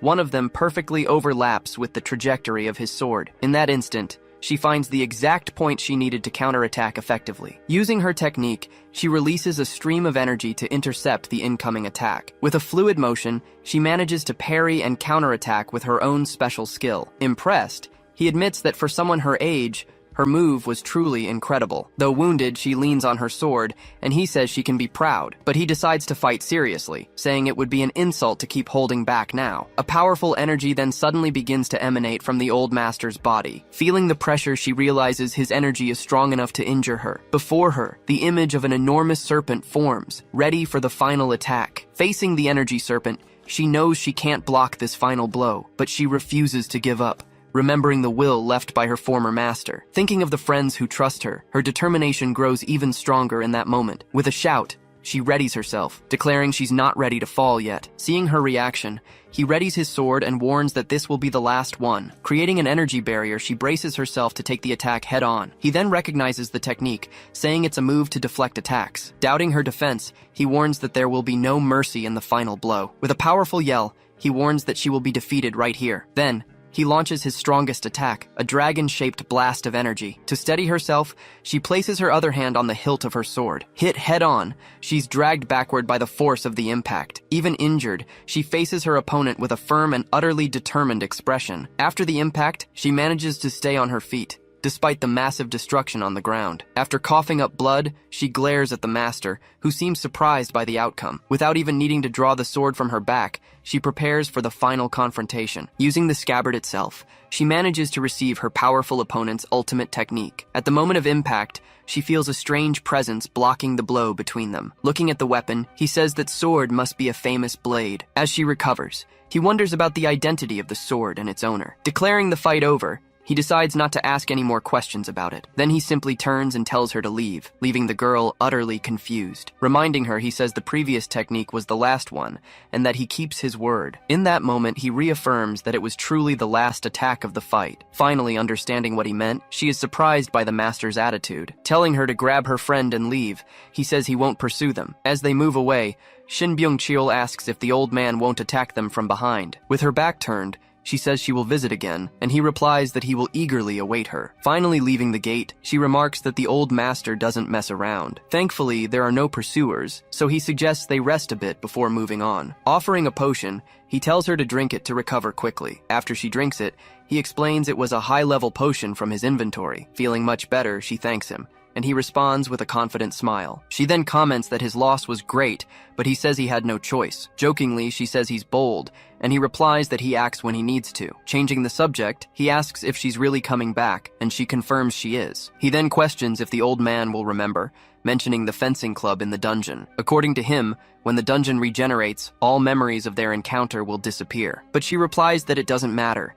because the fight between them isn't truly over. To her, he spared them so they could compete again when she was much stronger. With a smile, she promises that one day she will return to settle the score. Changing scenes, Kim Ho is in an intense fight against a very powerful opponent. Then, the master taunts him about tarnishing the name of his supposed master in the fight. With a smirk, Kim Ho replies that he never claimed to be a disciple of that person. Suddenly, a voice tells him they're done, and that Kim Ho must return to the area. Announcing his departure, Kim Ho says he needs to finish things here and leave, but his opponent shouts furiously, warning that he won't let him escape no matter what. With a grin, Kim Ho taunts him, saying he can't catch him anyway. Then he turns and starts running, ignoring the shouts for him to stop immediately. Refusing to accept his escape, the master becomes enraged and prepares a technique to stop him. Using a skill, he creates an energy net that pins Kim Ho to the ground. Stopping abruptly, Kim Ho plants his feet on the ground to resist the technique. To break free, he activates his amplification, increasing the power of his fire fist. Combining his skills,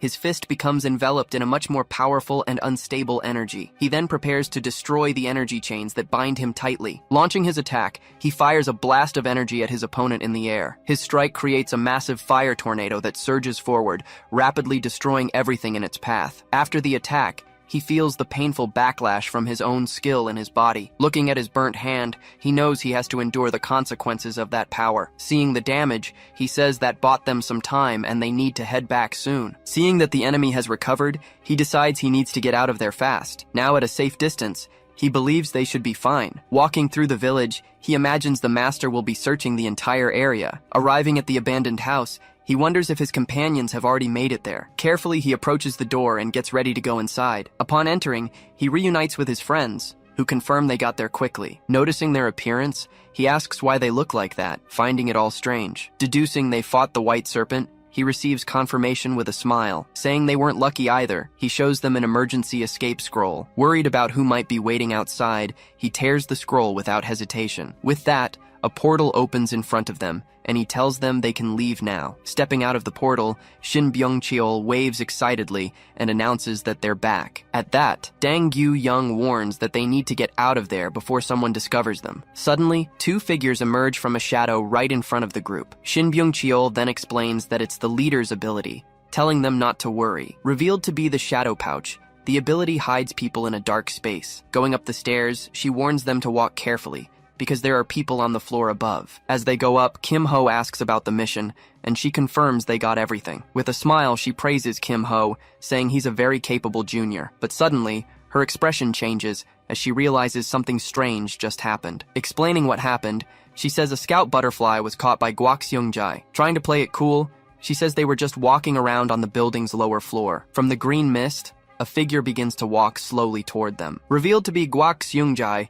he greets the group, holding the butterfly in a cage. Showing them the cage, he says he found it on another floor and came to check things out. Then, he points out the inconsistencies, citing the presence of everyone from the Thieves Club. In a serious tone, Guak Seung-jae asks the group to accompany him to the room. Keeping her cool, Dang Gyu-young just faces the situation with a very confident smile. Changing scenes to the chief's room, the door opens for the start of the interrogation. In the room, Guak Seung-jae explains that he found them all near the entrance to the basement. Oh Se-hoon then asks if they were going down, but the young man denies it and corrects him. Exchanging a suspicious glance, the two committee members look at each other for a moment. Meanwhile, Kim Ho puts his hands in his pockets, acting very naturally. After giving his brief report, Guak Seung-jae turns and leaves the room. At this, Oh Se-hoon says that if they were coming up, it's better to be sure of the facts. Asking them to sit, he offers them a drink, and the girls politely accept. But the other guys refuse the offer, saying they're fine and don't need anything. Sitting down calmly, Kim Ho also decides to ask for a honey water to drink. In silence, Oh Se-hoon observes the group for a moment, analyzing the whole situation. He then asks if Kim Ho has joined the Thieves Club, noting the similarities, but Kim Ho denies it, explaining he plans to remain unaffiliated at the academy for now. Questioning Dang Gyu-young, he asks why she took the rookies to the basement. Pressing further, he wants to know if they entered a nearby dungeon. Then he turns to Kim Ho, reminding him that this is a violation of the rules. Confirming he knew, Kim Ho says he couldn't resist his great curiosity. Scolding the young man, he asks if he really needed to break the rules out of pure curiosity. Suddenly, he turns to the side and asks for a moment of silence from everyone. Reading a message, he confirms there were no records of achievements on that specific night. Kim Ho and Dang Gyu-young exchange a subtle glance as they await the final verdict. With nothing else to do, he gives them a penalty point and lets them go. Watching the group leave, he calls Song Cheon-hae over for a very private and serious talk. He then asked her to say what she thought of that very strange situation. Analyzing the situation, she says the combination of students was too conspicuous for them. Explaining her point, she says the club leader's presence was unnecessary there. Because of the combination, she concludes their objective was a high-probability dungeon. Furthermore, she notes that Go Hyun-woo seemed to have suffered internal injuries in a fight. He then concludes that for someone of that level to get hurt, it could only be in a difficult dungeon. Analyzing the possibilities, he says the difficulty could even be B rank. Asking about Kim Ho's hands,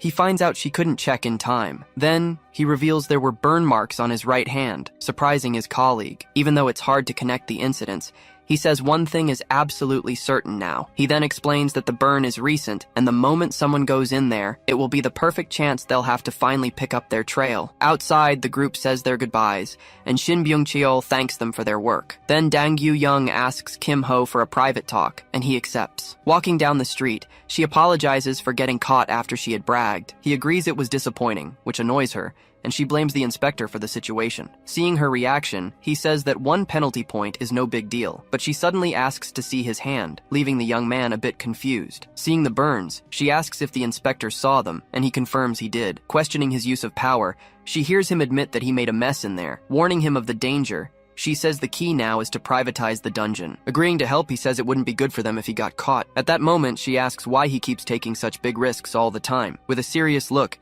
He remains silent for a brief moment before answering. He begins to explain that in just 1 month, he's already broken several important rules. Continuing his explanation, he reveals that he also didn't avoid conflicts with other factions. Remembering his past, he reveals he has faced great dangers to get here. He then reveals that he has graduated from that academy more than 200 times before. He tells her it wasn't all a bed of roses and that bad things happened too. He then mentions that people died, and she apologizes for asking an unnecessary question. Saying he's decided something, he states that he will never let anyone take anything from him again. With a firm look, he specifies that this applies to both things and people. She comments that it's a difficult goal, but he says he'll get strong enough. With a smile, she says that even though it sounds absurd, she really liked his answer. She then says goodbye, telling him she'll see him on Monday, which leaves him a bit confused. Walking away with a smile, she replies that she's not going to tell him the reason right now. A few days later, Go Hyun-woo greets Kim Ho and comments on his improved appearance. Saying he's recovered, Kim Ho replies that he got lucky against the White Serpent. At this,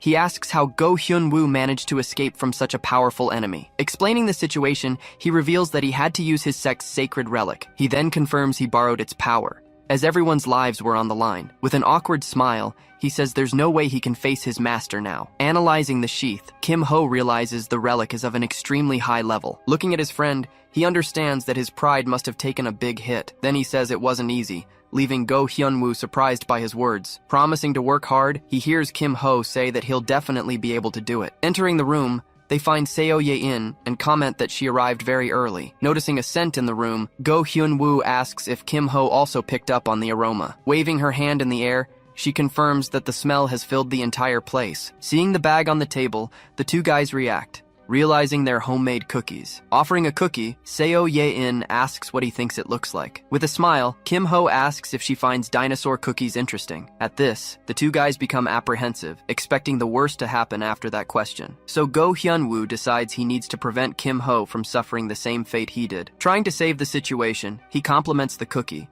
saying it looks like a living fish. Seeing her reaction, Go Hyun-woo panics and tries to think of how to recover. Looking at her, Kim Ho gets closer and asks if the cookie is a rabbit. After eating it, he praises the taste and says her skills have improved a lot. Watching the scene, Go Hyun-woo laments, but says the sacrifice was well worth it. Changing the subject, Kim Ho asks if they can do something before anyone else arrives. He then reveals the chest, saying it's time to open the reward box. Excited, Go Hyun-woo approaches, but Kim Ho warns that it's too early to celebrate. He explains that the real prize are the random boxes inside the chest. Although it's not much, he says that 2 B-rank boxes are a great deal. Highlighting one box, he explains that it guarantees materials for high-level weapons. Remembering the past, he recalls when Seo Ye-in got a B-rank item. Suspecting she has a luck trait, he prepares for the next step. Offering the box, he asks if she wants to open it, and she readily accepts. As she opens it, he wonders if she'll manage to pull a rare item. Suddenly, an intense energy emanates from the box, surprising everyone in the room. Revealed to be an A-rank ingot, everyone is stunned by her absurd luck. He then offers her the other box, and she agrees to open that item as well. This time, she gets a spiritual medicine, and he suggests they divide the roots. Seeing the results, he wonders if there's an activation condition for her luck. He then asks if it was helpful, and she confirms it was tremendously helpful for her. With a satisfied smile, she says she's happy to have helped in some way. Knowing it will take time, he decides he needs to hurry to process the material. During lunchtime, he goes to the blacksmith's workshop to place an order. Asking to see the president, he is told he cannot, receiving a negative response. But Kim Ho reveals that, although he isn't from a prestigious family, he has something. Showing a VIP ticket, he asks if it's now possible to have a little chat. Curious about the ticket, the president asks what he wants to have made. Handing over the blueprint, he says that looking at the design would be much faster. At this, the blacksmith notices that it's a very complex and unique piece of magical equipment. Finding the project interesting, he decides to make an exception and accept the job. When asked about the materials, Kim Ho shows the rare ingot of eternal iron. As a secondary material, he shows a bracelet and explains the combination of the two metals. Seeing all that, the blacksmith calls him a very interesting and different rookie. After taking the materials, he warns that the job will take about a week. With a confident smile, Kim Ho already knows he'll hear back much sooner than that. Walking to the arena entrance, he realizes that luckily, he won't end up being late. With the notice in mind, he sees that it's time for the Academy's mentorship program. Suddenly, a familiar voice asks if he also signed up for the mentorship. Turning around, he sees Han So-mi and Song Cheon-hai approaching with a cheerful wave. Asking if he's versatile, she gets a confirmation, and he doesn't understand why. Excited by the news, she says the two of them might end up being mentors together. Annoyed by the comment, Song Cheon-hai tells her to stop saying useless and nonsensical things. Confused, Kim-ho asks why she's acting so strangely. After the brief confusion, he starts walking alone down the hallway of the large building. Noticing she's behind him, he turns and asks why she's following him. Denying the accusation, she just tells him to go on ahead if he's bothered. They then continue walking in the same direction, but keep some distance from each other. Stopping in front of a door, she asks if he's also in group 163H. Seeing her reaction, they both realize they were heading to the same place after all. Just then, Guak Ji Cheol appears, and Kim Ho notices he also signed up as a mage. To everyone's surprise, Hong Yunhua also arrives for the same mentorship group. Seeing all those familiar faces,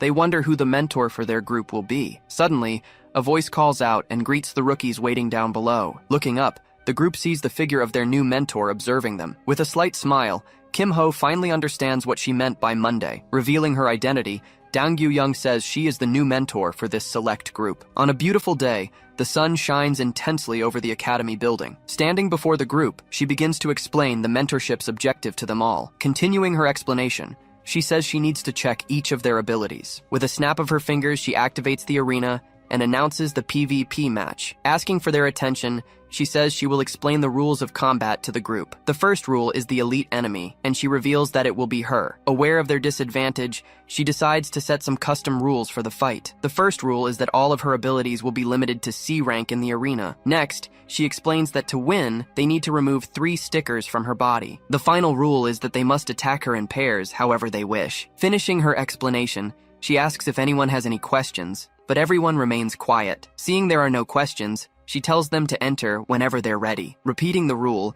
they prepare to decide on the pairs for the challenge. Remembering the past, Kim Ho pictures himself in a dangerous fight inside a dungeon. Meanwhile, the girls worry about the difficulty of the task their mentor has given them. At that moment, the group decides that a certain partnership must be avoided at all costs. Just then, Guak Ji Cheol quickly asks Song Cheon-hai to be his partner for the fight. Seeing she's been left behind, Hong Yeon-hwa panics and asks what she's going to do. Suddenly, Kim Ho says they'll be a team, which terrifies her. Seeing her over-the-top reaction, he just comments that she's still the same as always. While waiting, he decides to check his missions to make use of the free time. Looking at the mission, he notices the PvP reward varies with the completion time. He then realizes that delaying will only lead to losses, deciding to finish everything on the first day. Suddenly, he realizes the first pair has already finished their fight very quickly. Badly injured, they announce it's the next pair's turn, admitting the veteran's strength. When their turn comes, Kim Ho and Hong Yeon-hwa enter the arena for the challenge. With her back turned, the mentor tells them to enter when they're ready for the big fight. Seeing the arena is intact, he realizes the enormous power gap between them. She then asks if the pair has a plan of attack,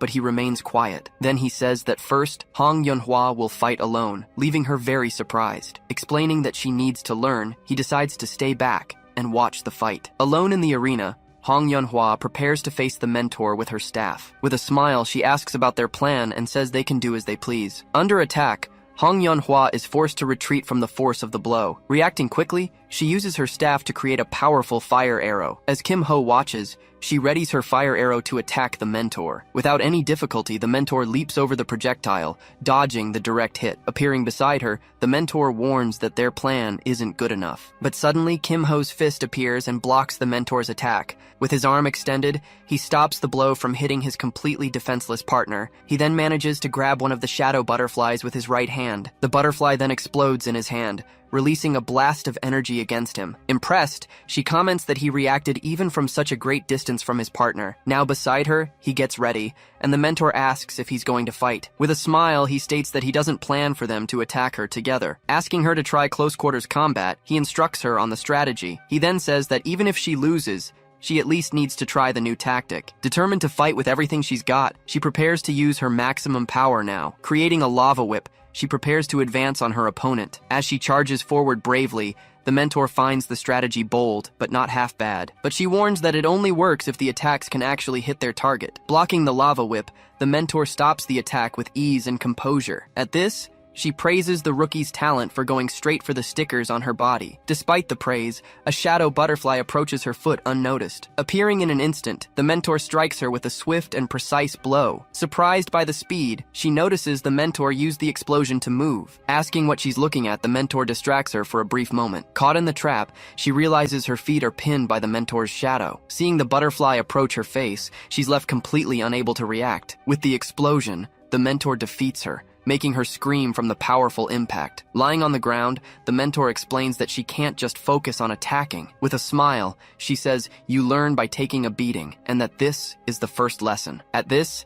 she and Kim Ho approach, and she decides to end the fight there. Kim Ho then says that forcing a fight against an opponent of that level is pointless. Praising her effort, he tells her to go rest, as she's already done a good job. Now, alone in the arena, she confirms that it's finally their turn to fight. He then asks how she ended up becoming a mentor, and she laughs at his surprise. She explains that Oh Se-hoon asked her, offering a deal to overlook the previous incident. Excited, she reveals that the punishment would be completely cancelled in exchange for the mentorship, which she accepted. Hearing the story, he comments that the disciplinary chief was surprisingly bold in that negotiation. Before fighting, he makes a request, and she says she'll hear him out and then decide. With a determined look, he asks to start the PvP with the replay turned off. Intrigued, she asks if he plans to go all out, saying she was also curious. Explaining the rules, she decides to make an exception and turns off the replay for him. Then she gets ready, saying she'll see what her junior can do. Adjusting his tie, he asks with a smile for her to teach him a lot. His overheat skill ranks up, greatly maximizing its total effect. Absorbing another skill, the power in his fist becomes even more intense and powerful. Knowing it's difficult to control, he decides to end the fight quickly and decisively. Moving with speed, he uses his silent steps to catch the mentor off guard. Caught off guard, she's surprised by the attack,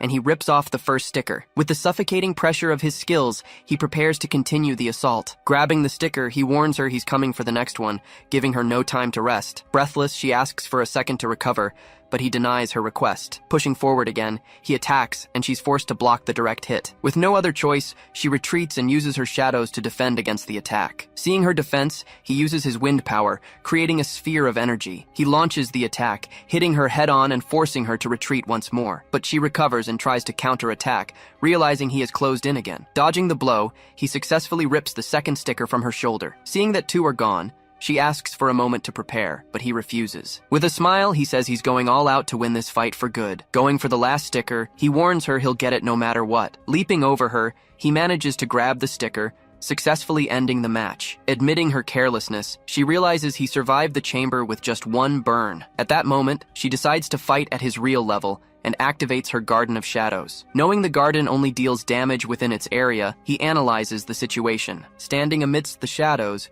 he just stares at the mentor with a very serious expression. He understands that if he keeps his distance, his overheating will stop and they'll end in a draw, but he knows that maintaining the domain will drain her energy quickly too. With this advantage, he moves forward, knowing she can't use other skills now. Surprised by his advance, she expected him to at least hesitate a little. Not understanding his plan, she tries to counter with a strike, but he blocks it. Throwing her off balance, he seizes the chance to easily rip off the last sticker. Falling to the ground, she shouts, surprised to have been defeated so quickly. Seeing her on the ground, he says he got all three, successfully ending the fight. On the score screen, Kim Ho's victory over the mentor is finally confirmed. Shouting at them, Hong Yeonhwa says it's no time to be fooling around. Song Cheon-hai then notices the stickers on the mentor are in different positions now. Getting their attention, she scolds the group, saying their close-quarters combat skills are weak. She then lectures them, saying they need basic defenses against fighters. Announcing the day's focus, she says the mentoring session will be on hand-to-hand combat. Seeing the upset group, she dismisses them,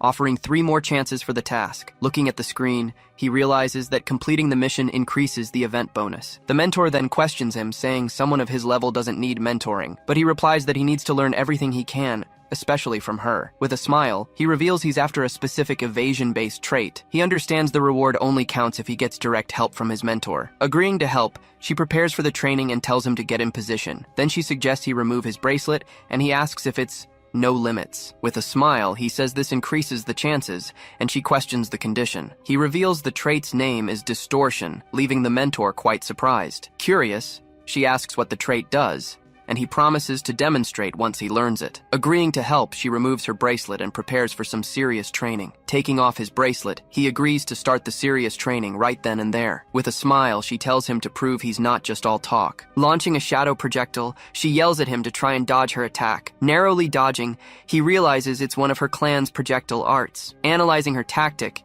he understands she used Shadow Leap to hide. With an extremely high mana cost, this skill is incredibly difficult to use. He realizes her level now is completely different from before in the fight. Dodging another blow, he admits that attack was legitimately very risky. Using the skill without hesitation, he deduces her core is A rank. Seeing the situation, he understands that learning the trait means accumulating attack dodges. With the large rank difference, each dodge gives him 3 to 4 stacks. He then reveals he's going to use this mentoring session to finally unlock his new skill. Suddenly, he stops moving, leaving the mentor completely confused by his action. Tired, she falls to the ground and says she's going to take a break for a while. Seeing her exhausted, he understands she spent a lot of mana and that he can wait calmly. Calling out to him, she tells him to come rest for a bit too before they continue. Praising his dodges, she says he avoided everything, and he credits it to his graduations. Sitting down next to her, he says this is standard mentoring training. She then asks to at least save a replay, but he tries to ignore the question. He knows that keeping the skills requirements a secret will cost him dearly. Seeing this, she asks what the price is, and he asks for a favor in return. Suspicious, she asks if he's not going to ask for anything weird, like joining his club. He then proposes that she can say no if she doesn't like the favor when the time comes. With a smile, she agrees, and he wonders why she wanted it so badly. Changing scenes, in another arena, a new character appears amidst the destruction. Yawning, Seo Ye-in looks bored until a figure emerges in front of her. From the mist, a silhouette appears and says it's been a long time since they've seen her. Revealing her identity, the woman greets her, calling her "my lady," which surprises her. Giving her instructions, the mentor says Seo Ye-in will be facing her for the entire session. She then reveals she'll be the elite enemy in the upcoming fights. With a raised hand, she says she wants to assess her lady's progress. Explaining the rules, she puts on a barrier bracelet to begin the first lesson. Creating an energy shield, she warns Seo Ye-in not to trust her memories. Preparing for combat, the mentor gets into position and gives the signal to start. 2 weeks earlier, she gets a call and is shocked by the news she hears. In desperation, she screams, finding out that her lady has signed up for a mentorship at the academy. She then remembers that her lady has always been unmotivated, despite her enormous talent. The girl's lack of motivation has always genuinely irritated her. Looking at the application, she wonders if some desperate strategy from the academy actually worked. Tired, she just hoped the girl would at least show up to class more often. Regardless of the reason, she sees the registration as a rare chance to truly instruct her. With determination, she decides she will use all her knowledge to teach her well. Back in the present, the mentor prepares and announces that the training will begin. Silently, Seo Ye-in stares at the mentor with a slightly annoyed expression. Worried, the mentor wonders if she overdid it and if she should lower the difficulty a bit. Suddenly, Seo Ye-in materializes a weapon, surprising the mentor with her new ability. She then realizes the girl has formed a magic bullet with almost impeccable precision. Even with such a refined bullet, she knows that breaking her shield will require other skills. The mentor then plans to praise her progress and introduce the concept of projection in the lesson. Without waiting, Seo Ye-in fires, hitting the mentor head-on and knocking her back. Impressed by her development, the mentor praises her lady for her remarkable skill. Lying on the ground, she can hardly believe her prodigy student's magnificent improvement. Still in shock, she asks how Seo Ye-in mastered the magic bullet and projection. She continues, wanting to know how the girl learned and trained 2 skills in just 1 month. Finding out that Kim Ho taught her, she's surprised to learn he suggested the mentorship. Seeing her dedication, the mentor is filled with pride and asks the reason for the change. At that moment, Seo Ye-in remembers Kim Ho and how he helped her. With a smile, she simply replies that she just felt like doing it. Seeing the smile, the mentor is speechless for a brief, tense moment. In shock, she screams, realizing that her lady is smiling for the first time. The next day, Kim Ho asks Go Hyun-woo how his mentorship is going. He replies that it's going well, with a fantastic mentor and valuable training. When asked about his group, he reveals that Han So-mi was placed with him. Taking a sip of his drink, Kim Ho understands why he saw so many members of the Sword Club. Go Hyun-woo then reveals he asked for a fight, but she turned him down on the spot. Kim Ho then says he'll try to find out her interests to help his friend. Seeing his kindness, Go Hyun-woo thanks him, and Kim Ho reveals he has a strategy for it. Suddenly, Seo Ye-in arrives, and Go Hyun-woo asks if her mentorship went well. Confused, the two guys see Seo Ye-in's mentor right behind her. Introducing herself, the woman says she is An Jung-mi, the mentor assigned to her. The guys also introduce themselves, and Kim Ho starts to say his name. Adjusting her glasses, she says she has heard a lot about him. She then asks to have a private conversation with him, which surprises him. Deciding to leave, Go Hyun-woo says it's better to give them some privacy. Handing him her card, she introduces herself as a team leader from the Hyesung group. Manufacturing high-tech equipment, the company explains Seo Ye-in's items. Looking at the card, Kim Ho understands he's dealing with a team leader from the group. He then deduces that Seo Ye-in must be the granddaughter of one of the company's executives. But the girl corrects him, saying that An Jung-mi is her private butler and guardian. The woman then reveals that she wants to discuss her lady's future with him. Feeling unqualified, he asks if others wouldn't be better for this serious conversation. She then explains that he managed to teach the girl in just a single month. Surprised,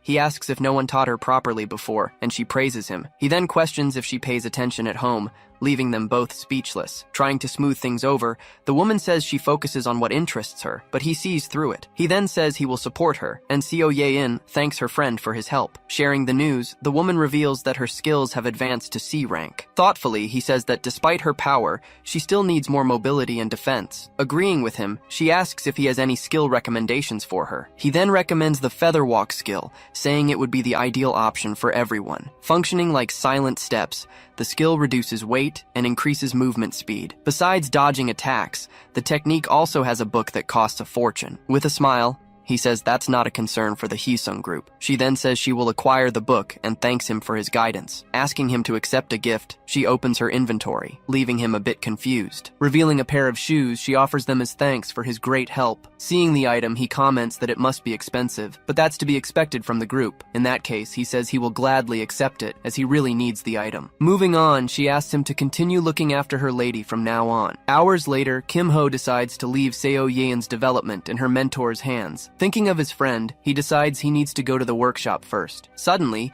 he sees a limping figure and wonders if it's Song Cheon-hai. Seeing her condition, he questions if the mentor went that hard on her. Calling her name, he startles her and she turns to him in surprise. Asking what he's doing there, she tries to keep her composure, but he teases her. He then comments that the mentorship must have been exhausting, but she immediately denies it. Seeing her reaction, he says she looks exhausted, and she tells him to stop. Admitting she's tired, she asks if he just called her over to make fun of her. Denying it, he says he wants to ask something, but she refuses to answer. With a smile, he says that if that's the case, there's nothing more to say. He then mentions the favor voucher, leaving her completely speechless. Seeing the achievement screen, she remembers the promise she made to him before. Annoyed, she tells him to just ask what he wants to know, without any more stalling. He then asks what Han So-mi is interested in, which leaves her petrified. Irritated, she says he should have said so earlier, but he defends himself. Thoughtfully, she says she wants to help, but her friend isn't easy to persuade. He then says he'll convince her personally, and she says that would be very helpful. Surprised, she notes that he's being very considerate, and he tries to explain himself. Embarrassed, she thanks him for his help, even though he denies the real reason for his actions. Saying goodbye, he says he'll leave first, but she stops him. With a smile, he proposes another bet, and she accepts the challenge instantly. She then reveals the bet will be about who removes the most stickers in the PvP. With a confident smirk, he says he's already removed them all, but she tells him to shut up. Asking about the prize, he finds out it will be another favor voucher, just like last time. He then deduces that she's curious about his burn scars. Confident, he says he won't lose, so there's nothing to lose in the bet. With a smile, she accepts the deal, and they prepare for the challenge ahead. The scene changes. He's called to the blacksmith's workshop and notices a problem. The blacksmith then reveals there was an issue while processing the rare material. Explaining the situation, the blacksmith says combining the items was easy, but the problem came afterward. The cold energy dissipated the heat from the forge, preventing the metal from being properly shaped. Seeing his reaction, the blacksmith notes that Kim Ho already expected this outcome. He then asks if the young man has a plan B, but Kim Ho has an idea. Intrigued, the blacksmith says that if it works, he can name his reward on the spot. Kim Ho then asks that a small item be made with the leftover material. Agreeing to the proposal, the blacksmith says he'll make an extra item if the method works. He understands that, as the boss, the blacksmith wouldn't abandon the process just because it's difficult. Revealing his plan, he says that to melt the alloy,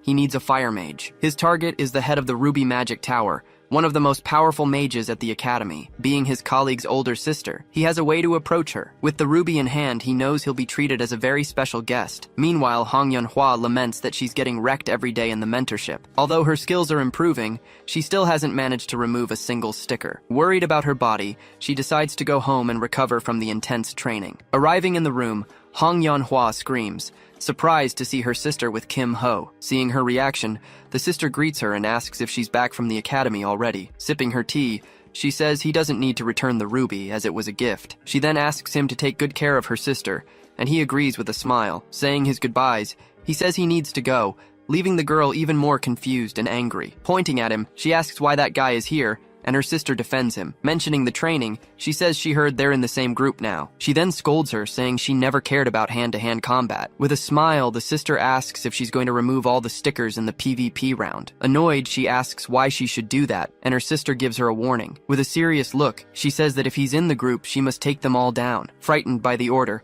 Hong Yunhua agrees, though a bit reluctantly and scared. The sister then continues, saying she has one more thing to tell her. Mentioning the other colleagues, she gives a final warning about Kim Ho and the others. Agreeing to the order, Hong Yunhua prepares for the challenge ahead. The next day, at the arena, the pair prepares for the next mentorship challenge. In a flashback, Kim Ho proposes that Hong Yunhua should be the one to focus on the stickers. Her sister knows she will probably lose, but sees value in the challenge regardless. In return, he asks for help melting the eternal iron with a fire mage. The mage in question is Hong Yunhua, and her sister promises to handle it personally. With no choice, he ends up keeping the ruby he intended to return to the girl. Back at the arena, he suggests slightly adjusting the mentor's training approach. Seeing her focused on dodging, he says that incorporating attacks would better align with the purpose. Already drained, the mentor agrees and tells him to try the new strategy now. Getting ready, he stretches and asks if they should start the second session. Calling out to her, he challenges her, telling her to come at him with everything she's got. With a smile, he warns her that he'll focus only on dodging her attacks. Suspicious, she asks if he's really just going to dodge her attacks in the fight. Activating her power,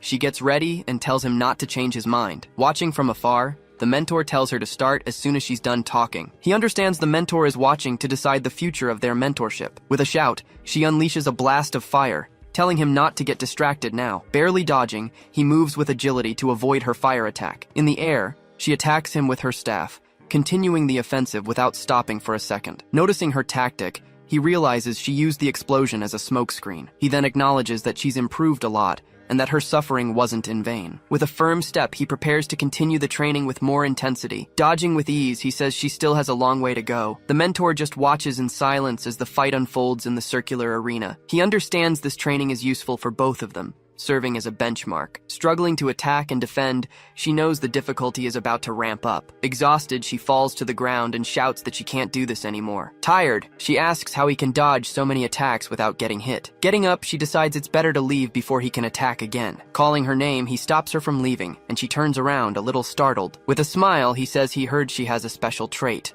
the water flame. Surprised, she asks how he knows, and he reveals that her sister told him. Being a rare trait, the water flame is awakened by very few fire mages. Strong enough to burn at the bottom of the sea, the trait gives an advantage against ice. He then reveals that he knows her trait is stuck at E rank. He explains that powerful traits grow slower under normal conditions, which makes her sad. But he says that's only true for normal conditions, and proposes a way for it to evolve. Surprised, she asks if he can really break the barrier, and how he would do it. He then explains that to overcome the barrier, one must overcome the trait's specialty. With a smile, he says she needs to burn something immersed in extreme cold. She says she's tried that a few times before, but had no success. He then says that all of it melted in no time, but she wants to argue back. So, he suggests using an item that is intensely cold and doesn't melt easily. Changing scenes, they arrive at the blacksmith's workshop to test the new idea. Hong Yunhua then asks if that's the solution, and he confirms it is. But the blacksmith says he's already tried it with a fire mage, and it was completely useless. Kim Ho then asks for one more chance, even though the blacksmith doubts a rookie. Suspicious, the blacksmith stares at the young man for a moment, thinking about his risky proposal. Agreeing to try, he tells the young man to show what he can do with the material. With a smile, Kim Ho just looks at her, giving her a bit of confidence. Seeing the item, she feels the intense cold coming from the metal inside the furnace. Determined, she's going to focus her pillar of fire on a single point with everything she's got. Launching the attack, she fires a powerful blast of fire at the cold metal. She then comments that it's going to take a while to finish the whole process. Seeing that there's hope, the blacksmith allows it and asks him to watch over it for a few days. Days later, at the arena, he realizes today is the last day of the mentorship cycle. Arriving at the arena, Hong Yeon-hwa greets Kim Ho and asks if he's there alone. He then mentions that her rank went up, which leaves her completely shocked and surprised. With a smile, he says it's written all over her face, but she's confused. Looking at her own face, she says it looks the same, and he tells her to focus. Suddenly, Kim Ho announces that the others are leaving, right on time for them. Seeing their faces, he guesses their match must have been very intense. Looking at the situation, Hong Yeon-hwa says that getting even one sticker would be really tough. Kim Ho then approaches and calls Song Cheon-hae for a quick chat. Asking to talk, he walks over, and Hong Yeon-hwa wonders what's going on. Watching the two of them, she finds it strange, since they aren't that close. Lost in thought, she wonders why she's caring so much about it. Distracted, she's called by Kim Ho, who asks why she didn't answer. Seeing he's back, she asks about their conversation, and he explains the reason. Curious, she wants to know how many stickers they got, and he reveals it was none. Realizing their chance, she says that if they get just one, they'll already be ahead. With a smile, Kim Ho encourages her, and she agrees it seems possible. He then tells her to try whatever she wants, and that he'll support her. Surprised, she asks if they're going to fight together, and he says he's not just going to watch. Trying to explain herself, she gets a little embarrassed by his confident response. He then calms her down, telling her to do exactly what she practiced in training. Normally, she'd feel pressured, but today, somehow, it's very different for her. Seeing them enter, the mentor warns them not to disappoint her like the last pair did. With a look of confidence, he encourages her, and she readies herself for combat. Holding her staff, she says with determination that she can do this, no matter what. Using her skills, she prepares for a powerful attack with her pillar of fire. Seeing their strategy,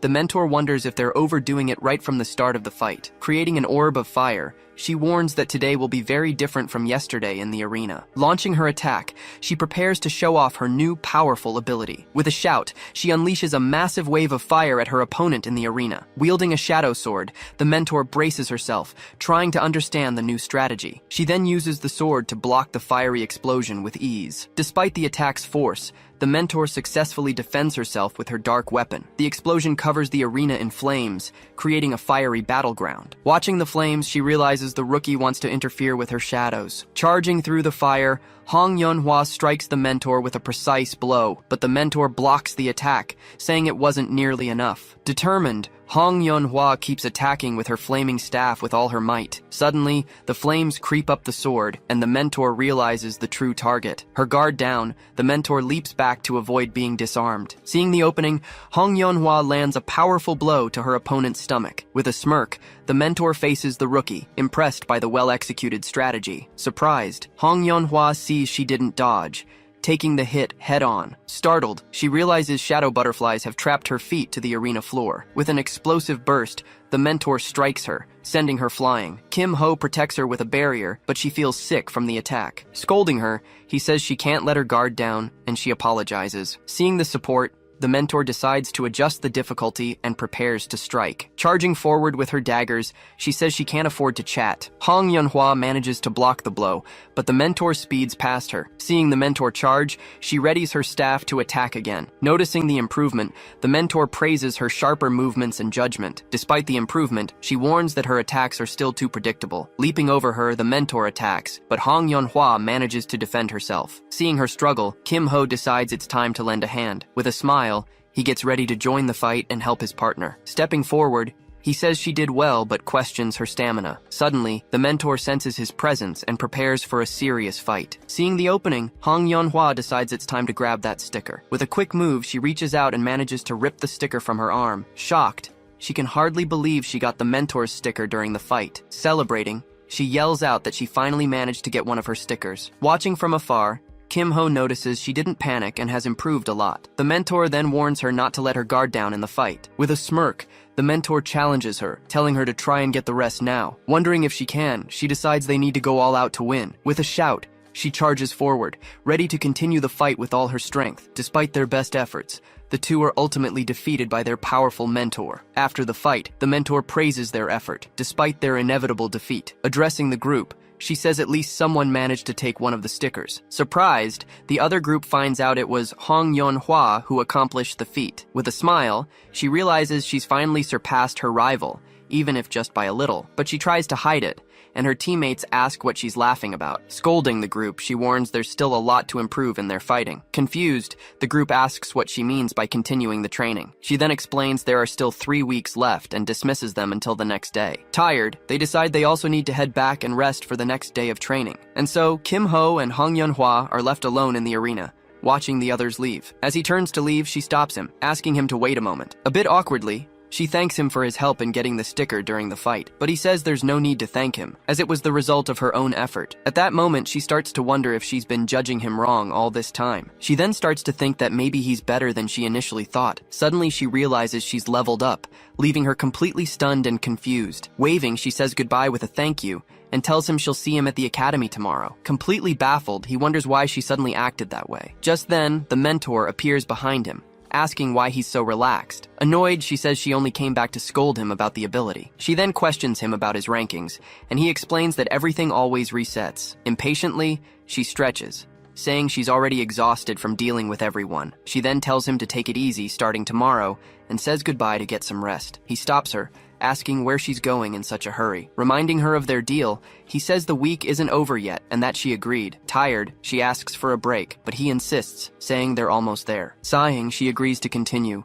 regretting the promise she made to him earlier. He then thanks her, and the two get ready to continue their intense training. Dodging her attacks, he taunts her, and she says she wants to get this over with. He notices she's keeping up her attacks and that she's also improved a lot in the fight. Tired, she asks how much longer, and he says just a little more. Suddenly, a notification screen pops up in front of him, leaving him very surprised. Seeing his distraction, she warns she's speeding up and tells him to dodge properly now. Charging forward, she says she warned him, but her attack goes right through him. Surprised, she feels something strange and realizes the blow didn't actually hit him. Confused, she wonders what happened, as she was sure she had hit him. Revealing his new ability, he says he just learned the distortion trait. She says the skill is broken, but Kim Ho explains its downside. Still, she asks if she can learn it, and he confirms she can. He explains that to rack up points, you have to fight stronger people. So he suggests she use the same tactic against the academy's instructors. Stunned, she asks how she could do that against such high-rank enemies. Changing the subject, she thanks him for his help, and he suggests they get some rest. But as he turns to leave, she asks him to wait. Pointing at him, she announces she's cashing in her favor now. She then asks if he'll be free next week, and he confirms he will. She invites him to go somewhere with her. With a smile, she says that revealing the plan would spoil all the fun. Waving as she walks away, she promises to explain everything at the right time. A week later, Kim Ho is walking down the academy's hallway. Turning a corner, he finds Seo Ye-in standing in the middle of the path. Looking at her feet, he realizes she's already mastered the new technique. As he gets closer, Kim Ho asks if she's practicing the new skill, and she confirms. Praising her effort, he asks for its rank, and Seo Ye-in says it's D rank. Just then, An Jung-mi appears, and Kim Ho comments that she worked fast. Adjusting her glasses, the mentor says she was just fulfilling her duties as assigned. With a smile, he says he's quite perceptive and notices things. Then, he praises her rapid progress achieved over the weekend. An Young-mi begins to detail the entire training plan for the girl's development. Looking at the whole plan, Kim Ho notices a critical weakness in it, but the mentor herself wonders if they aren't pushing the girl too hard. Seizing the opportunity, he says he wanted to discuss that and suggests a deal. Going back to their earlier conversation, he asks how her mentoring went during the week. With a bored expression, Seo Ye-in says it was too dull and repetitive. The mentor then argues that repetition is fundamental to any kind of training. She immediately retorts that Kim Ho is nice, but the mentor is boring. Faced with her answer, the two of them are left completely confused and speechless. Asking if there are any other problems, he hears the girl complain about being tired. The mentor then explains that 4-hour naps are unacceptable. Seeing the situation, he realizes he needs to handle this conversation very carefully. So, he asks what she needs, and Seo Ye-in replies that she wants to rest. Suggesting a break, he says they'll let her rest, but the mentor protests. Whispering to the mentor, he warns her of the risk that the girl might just collapse. Understanding the gravity of the situation, the mentor finally agrees with the decision and falls silent. He then asks if she's going to spend her break just sleeping. Shaking her head, the girl shows she has other plans in mind. Looking directly at him, she reveals that she actually wants to go downtown. The mentor promptly offers to escort her, but she says that would be boring. Hearing the girl's response, the mentor is left in complete shock. Kim Ho asks who she would go with, and Seo Ye-in invites him. Surprised, he points to himself, but then remembers his responsibility in this. Thinking about the reward, he concludes that a one-day investment is worth it. Accepting the invitation, he sets the condition that she must put more effort into her training. Shifting to the classroom, the professor announces the results of the previous test. Showing his perfect score, he leaves all his classmates quite surprised. One of the students then praises the result, saying it was just like him. After that, Kim Ho turns around and asks his other classmates for their scores. Go Hyun-woo answers awkwardly, but Kim Ho thinks they did well. Looking at Seo Ye-in's map, he comments that her drawing is very clean. Just then, he and a female classmate are startled to realize they had the same secret thought. Then, the professor calls for everyone's attention to begin the next explanation. Explaining the new topic, he says this week's role is to be a guardian. To complete the stage, the students will need to get past this guardian's defense. He then reveals that this time, the students themselves will have to act as the guardians. Pointing to the screen, he shows that the objective is to protect a statue of the goddess. Continuing with the rules, he explains that the score depends on the damage done to the statue. Hearing about the mentorship, Kim Ho can already imagine the reaction of his other three. Looking at the group, he realizes the problem is Seo Ye-in's bored expression. He then wishes the mentor good luck, as she's in for another tough week. Moving to the arena, he finds his other mentees and asks about the rules. Seeing their discouragement, he notices that their spirits are completely crushed. Suddenly, a voice shouts, telling everyone to be quiet and stop the noise. She then tells them to forget the chatter and get ready for the rules. Showing a map, she says she's added 2 rules, starting with close quarters combat. She explains that under this rule, only close-range damage will count. Kim Ho thinks that's not so bad, but he's still waiting for the second rule. Announcing the final rule, she says it's called Commander, to compensate for the monsters. With a smirk, she explains that a commander will make up for their lack of intelligence. Revealing the surprise, she says that she herself will be commanding all the monsters. Seeing their reaction, Kim Ho realizes his gut feeling was right once again. Then, she announces one last thing and tells them to switch partners. Song Cheon-hai complains about the switch, but the mentor asks if she wanted the same partner. With nothing to say,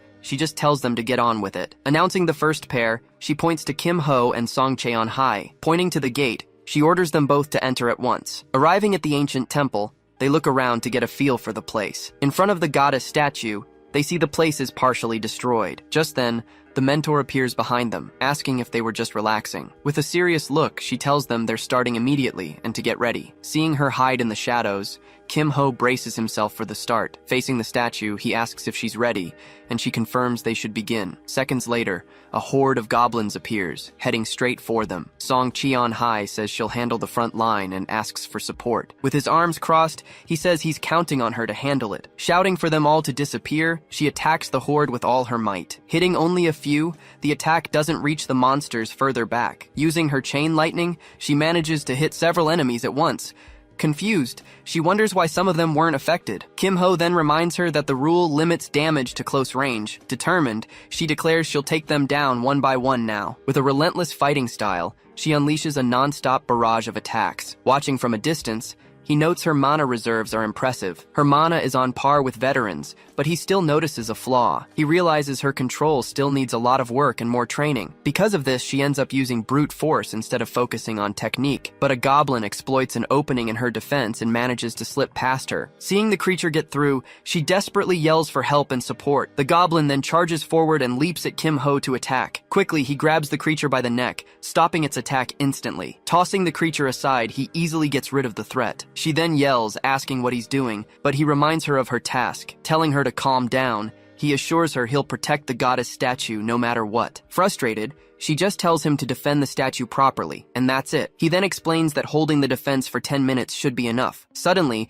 an explosion shatters the wall, surprising the girl mid-fight. In disbelief, she screams that this can't be happening. Just then, a stronger goblin emerges, asking if the situation isn't a bit unfair. Seeing the danger, he says he'll handle it, and she tells him to go already. But before he can move, another group of goblins appears in the hole. Realizing their level, he prepares a new spell to deal with them all. Using his wind power, he eliminates the monsters that came through the wall. She wonders how he did that, but he returns his focus to the task at hand. Irritated, she complains that the monsters keep slipping past her defense one by one. To resolve the situation, she uses her skill and attacks the stronger goblin. Seeing the attack fail, she remembers the combat restriction and panics. Just then, two goblins exploit the opening and easily surround her from behind. By focusing on the enemy that got away, she forgot to protect her rear. With her defense wide open, the goblins destroy the statue, and they fail the mission. In disbelief at the result, she just stands there, not understanding what just happened. Outside the temple, he tells her to analyze the fight while the next team goes. Seeing they finished early, the next pair gets ready to enter the arena. Defiantly, Moyoung-jun tells his partner not to get in the way, and she retorts in kind. Watching the pair, Kim Ho becomes interested in the synergy between their powers. Tapping his shoulder, Song Cheon-hai approaches and says she has a question. She then asks if he expected the wall to break, noticing his composure. He replies that he just figured something extra was bound to happen. Explaining further, he says that with that commander, the test was never going to be simple, but she questions him, saying he seemed overly cautious even for the situation. Revealing his plan, he says he held back to analyze her style. Calling his mentality lazy, she asks if he couldn't have just tried harder. Quoting her grandfather, she says that only the persistent achieve victory. At that, he asks if her grandfather happens to be the Thunder Lord. With a smile, she's happy he's well informed about her idol. Seeing her excitement, he decides to speed up the discussion to make a plan. Admitting he was too passive, he suggests they focus on what to do from now on. He then asks if she can handle the goblins that occasionally slip past her. Offering to help,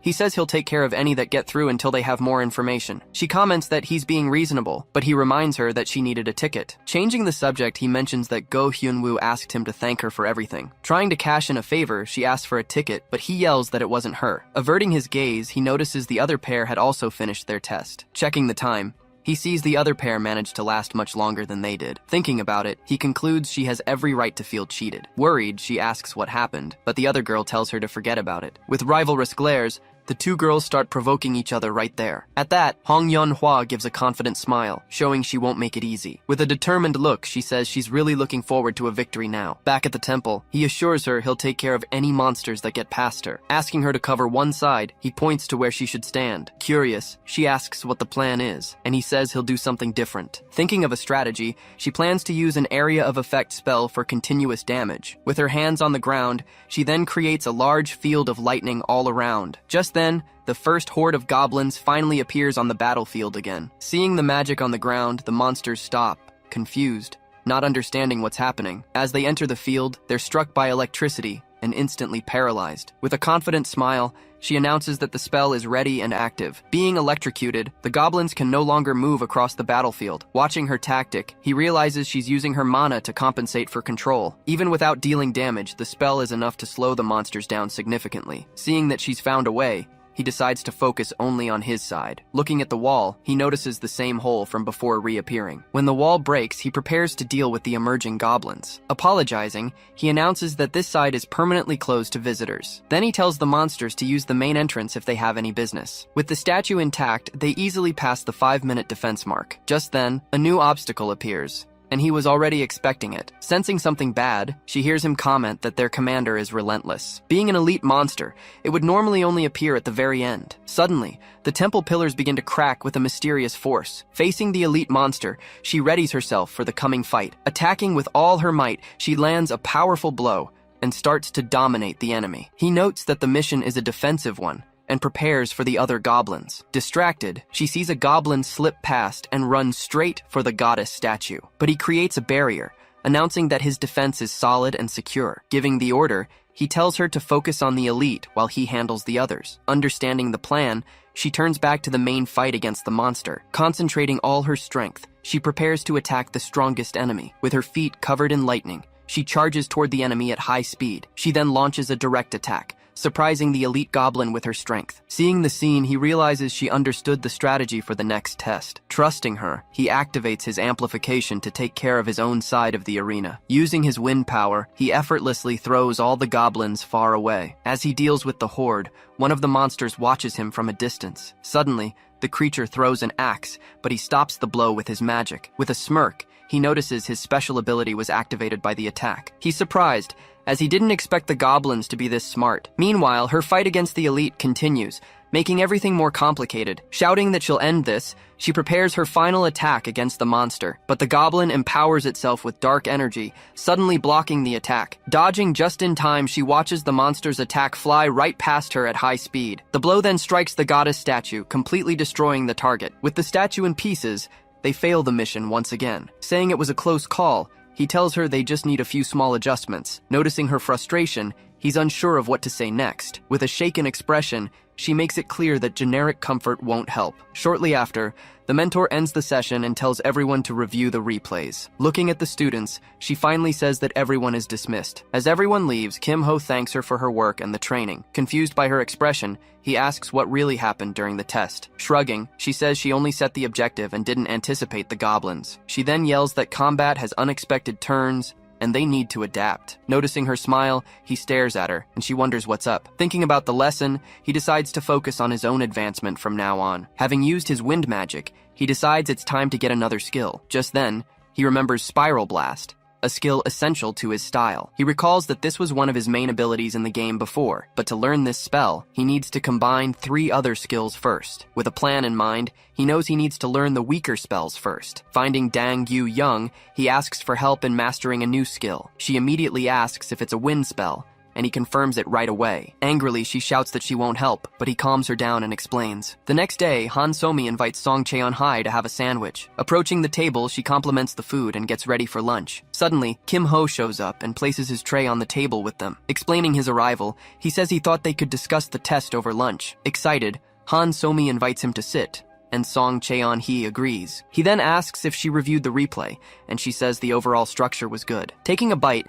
he asks if the problem is just with the elite monster. Noticing his tone, she says he seems to have an alternative in mind. He then asks if she remembers what happened right before the monster attacked the statue. Recalling the scene, she finally realizes there was an important detail before the attack. Eating a snack, she says there was a roar and a movement, and he agrees. After the explanation, he advises them to watch the enemy's movements carefully. Then she stands up, saying they'll go on ahead and see him later. With a wink, he says goodbye and tells them he'll catch up with them later. Now, more cheerful, the two of them turn and look back at him with a smile. Back in the arena, they wait for their turn to enter the test again. He remarks that the other pair is holding out longer than he expected. Confident, he says they can pass if they take care of the elite goblin. As the timer hits 0, the other duo finally completes the difficult challenge. They then leave the arena, looking quite pleased with their result. Seeing her rival ahead, she gets annoyed, but he tells her to relax. With determination, she tells him they should get in there and finish the test for good. Starting the new attempt, she activates her lightning field once more. She then charges toward the horde of goblins rapidly approaching them. With a shout, she hits the first goblin with a powerful blow. Next, she attacks another goblin, showing off all her combat agility. Warning that there's no escape, she surrounds one of the monsters with her lightning. Standing in the middle of the field, she keeps the enemies under control with her magic. Watching from a distance, he notices her precision has improved a lot since the first time. Suddenly, the elite goblin appears again, growling and ready to fight. Seeing the monster, she says she's finally found it and prepares to attack. She then warns that she'll end it quickly and asks him for cover. Preparing her hand, she concentrates a large amount of lightning for the attack. With a powerful strike, she hits the elite goblin with all her might. He realizes her strategy is good, but questions if she can be fast enough. Either way, he says his job is to provide support until the end. Watching the other monsters, he notices they seem to have a plan, too. Seeing them spread out, he understands they want to surround the statue from a distance. Then, one of the goblins throws its weapon toward the goddess statue. Even after blocking several attacks, one of the axes gets past him. The blow hits the statue, dealing 8% damage at once. With a smirk, he realizes it won't be as easy as it seemed at first. He then understands that the commander found a way to exploit his weaknesses. Now he knows it's a race against time to see who will win. Meanwhile, her fight against the elite goblin continues fiercely. Continuing the exchange of blows, she faces the elite monster with everything she's got. Suddenly, the goblin powers up and reveals a huge sword to attack. As the monster roars, she braces for the incoming attack. Catching the blade, she warns that the same trick won't work twice, but it grabs her with one hand and throws the weapon with the other. Seeing the attack go through, Kim Ho notices how hard she's trying. Deciding to help, he resolves to intervene so she can succeed at least once. He then deflects the weapon, but the blow still hits and damages the statue. Shocked, she can't believe she fell for the same trick a second time in a row. Trying to calm her down, he tells her it's not over yet, and there's still the final minute. Regaining her focus, she faces the elite goblin and prepares to fight. Seeing it's unarmed, she realizes it's just a common goblin now. Seizing the chance, she charges forward and lands a powerful blow on the monster. As time runs out, she sees the counter and the statue's remaining health. To finish it off, she fires a powerful bolt of lightning at all the remaining enemies. Even after the fight, he notes that her mana reserve is impressive. When the time is up, they see the final score and confirm their success. But he notices she's not satisfied, calling the result a failure. She then declares that next time, she'll use a much more defensive approach. The next day, after class, the scene shifts to the classroom. After the test, he decides to focus on unlocking his new magic skill now. Just then, Hong Yunhua appears at the door, surprising everyone in the room. As she walks toward him, he already guesses the reason for her unexpected visit. Stopping right in front of his desk, she gets ready to speak. He then greets her, and she replies, breaking the classroom's silence. Awkwardly, she says she only came here to give him something. Placing the item on the desk, she explains it was a request from the blacksmithing department. Seeing the item made of cold iron, he analyzes the result of his request. Picking up the object called root, he begins to inspect all its properties. He then reads that it's a component for a very high-rank weapon. Seeing the unlimited potential for upgrades, he remembers the deal he made before. He then fits the new piece into his weapon, preparing for the next step. With a new option unlocked, he decides he'll test it in the next trial. Asking if he likes it, she hears him say it turned out better than expected. With a smile, she says she's glad the final result was good. Then he asks about her rank, and she confirms she moved up to C. Advising her to keep it up, he hears that's her plan. He then suggests she fight ice monsters in dungeons to train. Telling her not to rush,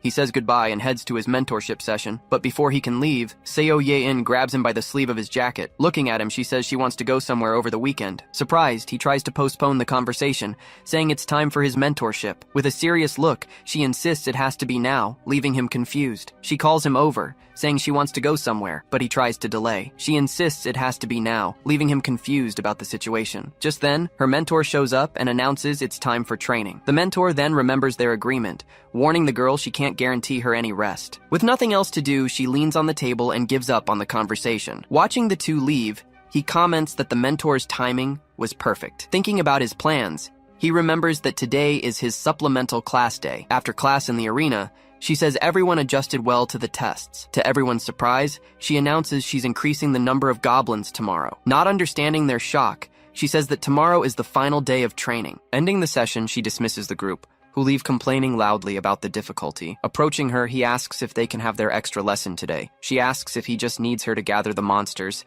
and he confirms. Moving to the temple, the two get into position to start the special training. Within seconds, a goblin leaps and lunges toward them, ready to attack. One of the goblins screams as it's hit head-on by a wind spell. Using his new ability, he makes all the monsters levitate in the air at once. Impressed, she comments that an ability to eliminate so many monsters is broken. She then asks what kind of wind magic he used. Explaining the weapon, he says it makes the monsters lighter and easier to deal with. Curious, she asks what skill he's trying to learn this time. Getting ready to show her, he says the skill is one of the strongest. With a smile, he says it's better to show her than just explain it. Pointing the weapon at her, he gets ready to use his new ability right there. As she's thrown into the air, she yells at him for using the spell on her. Losing her patience, she warns him she's had enough of his games. With a hand on his head, a shadow appears and glares at him angrily. Annoyed, she pinches his cheeks, and he insists it was just a joke. After the commotion, he asks if they're done, and she thanks him for his help. Now with the weapon and skill ready, he decides to adjust his traits. Looking at his traits, he realizes he needs to swap out one of his abilities soon. But before getting rid of it, he says there's one last place to use it. Changing scenes, Go Hyun-woo felt his training progress was remarkable. He then remembered everything Kim Ho had done for him. He then recalls the statue containing the martial principles he had seen before. That vision allowed him to survive the White Serpent's powerful attack. To repay the debt, he began studying the statue's principles. With a replica in hand, he vows to develop skills to return the favor. Firm in his decision, he positions himself as a disciple of his sect. Days later, back in the room, Kim Ho hands an object to his friend. Surprised, he asks what the occasion is, but Kim Ho says it's a gift. Analyzing the pen, he recognizes it's made of eternal cold iron. Kim Ho explains there was leftover material, so he asks the blacksmithing department for a favor. He asks about the clip, and Kim Ho says he knows Go Hyun-woo always carries it. Showing him the pen cap, he asks his friend to fit the clip on it. Seeing the pen's stats, Go Hyun-woo is impressed by what it does. Thanking him for the gift, he says he feels uncomfortable receiving so much. Kim Ho then reminds him of the fight they had, saying it's just compensation. Suggesting it's an advance payment, he leaves his friend confused by the proposal. Asking about the underground, he confirms he has something to retrieve from there. Go Hyun-woo offers to help, and Kim Ho takes the chance to invite him along. With everything set, They prepare to go to the dungeon that very night. Arriving at the location, a man appears and greets them as valued clients. Just then, another young man shows up and says he came running as soon as he heard the call. Handing them some items, he asks if he needs to explain how to use each one. Kim Ho then asks if they'll run into any veterans, but the young man assures him they won't. Go Hyunwoo praises his skills, and the young man says he's been escorting many teams lately. With a smile, the young man boasts about his experience in guiding people. Suddenly, he announces they've already reached their destination in the blink of an eye. Standing before the portal, he reveals that this is the Temple of the Feathered Serpent dungeon.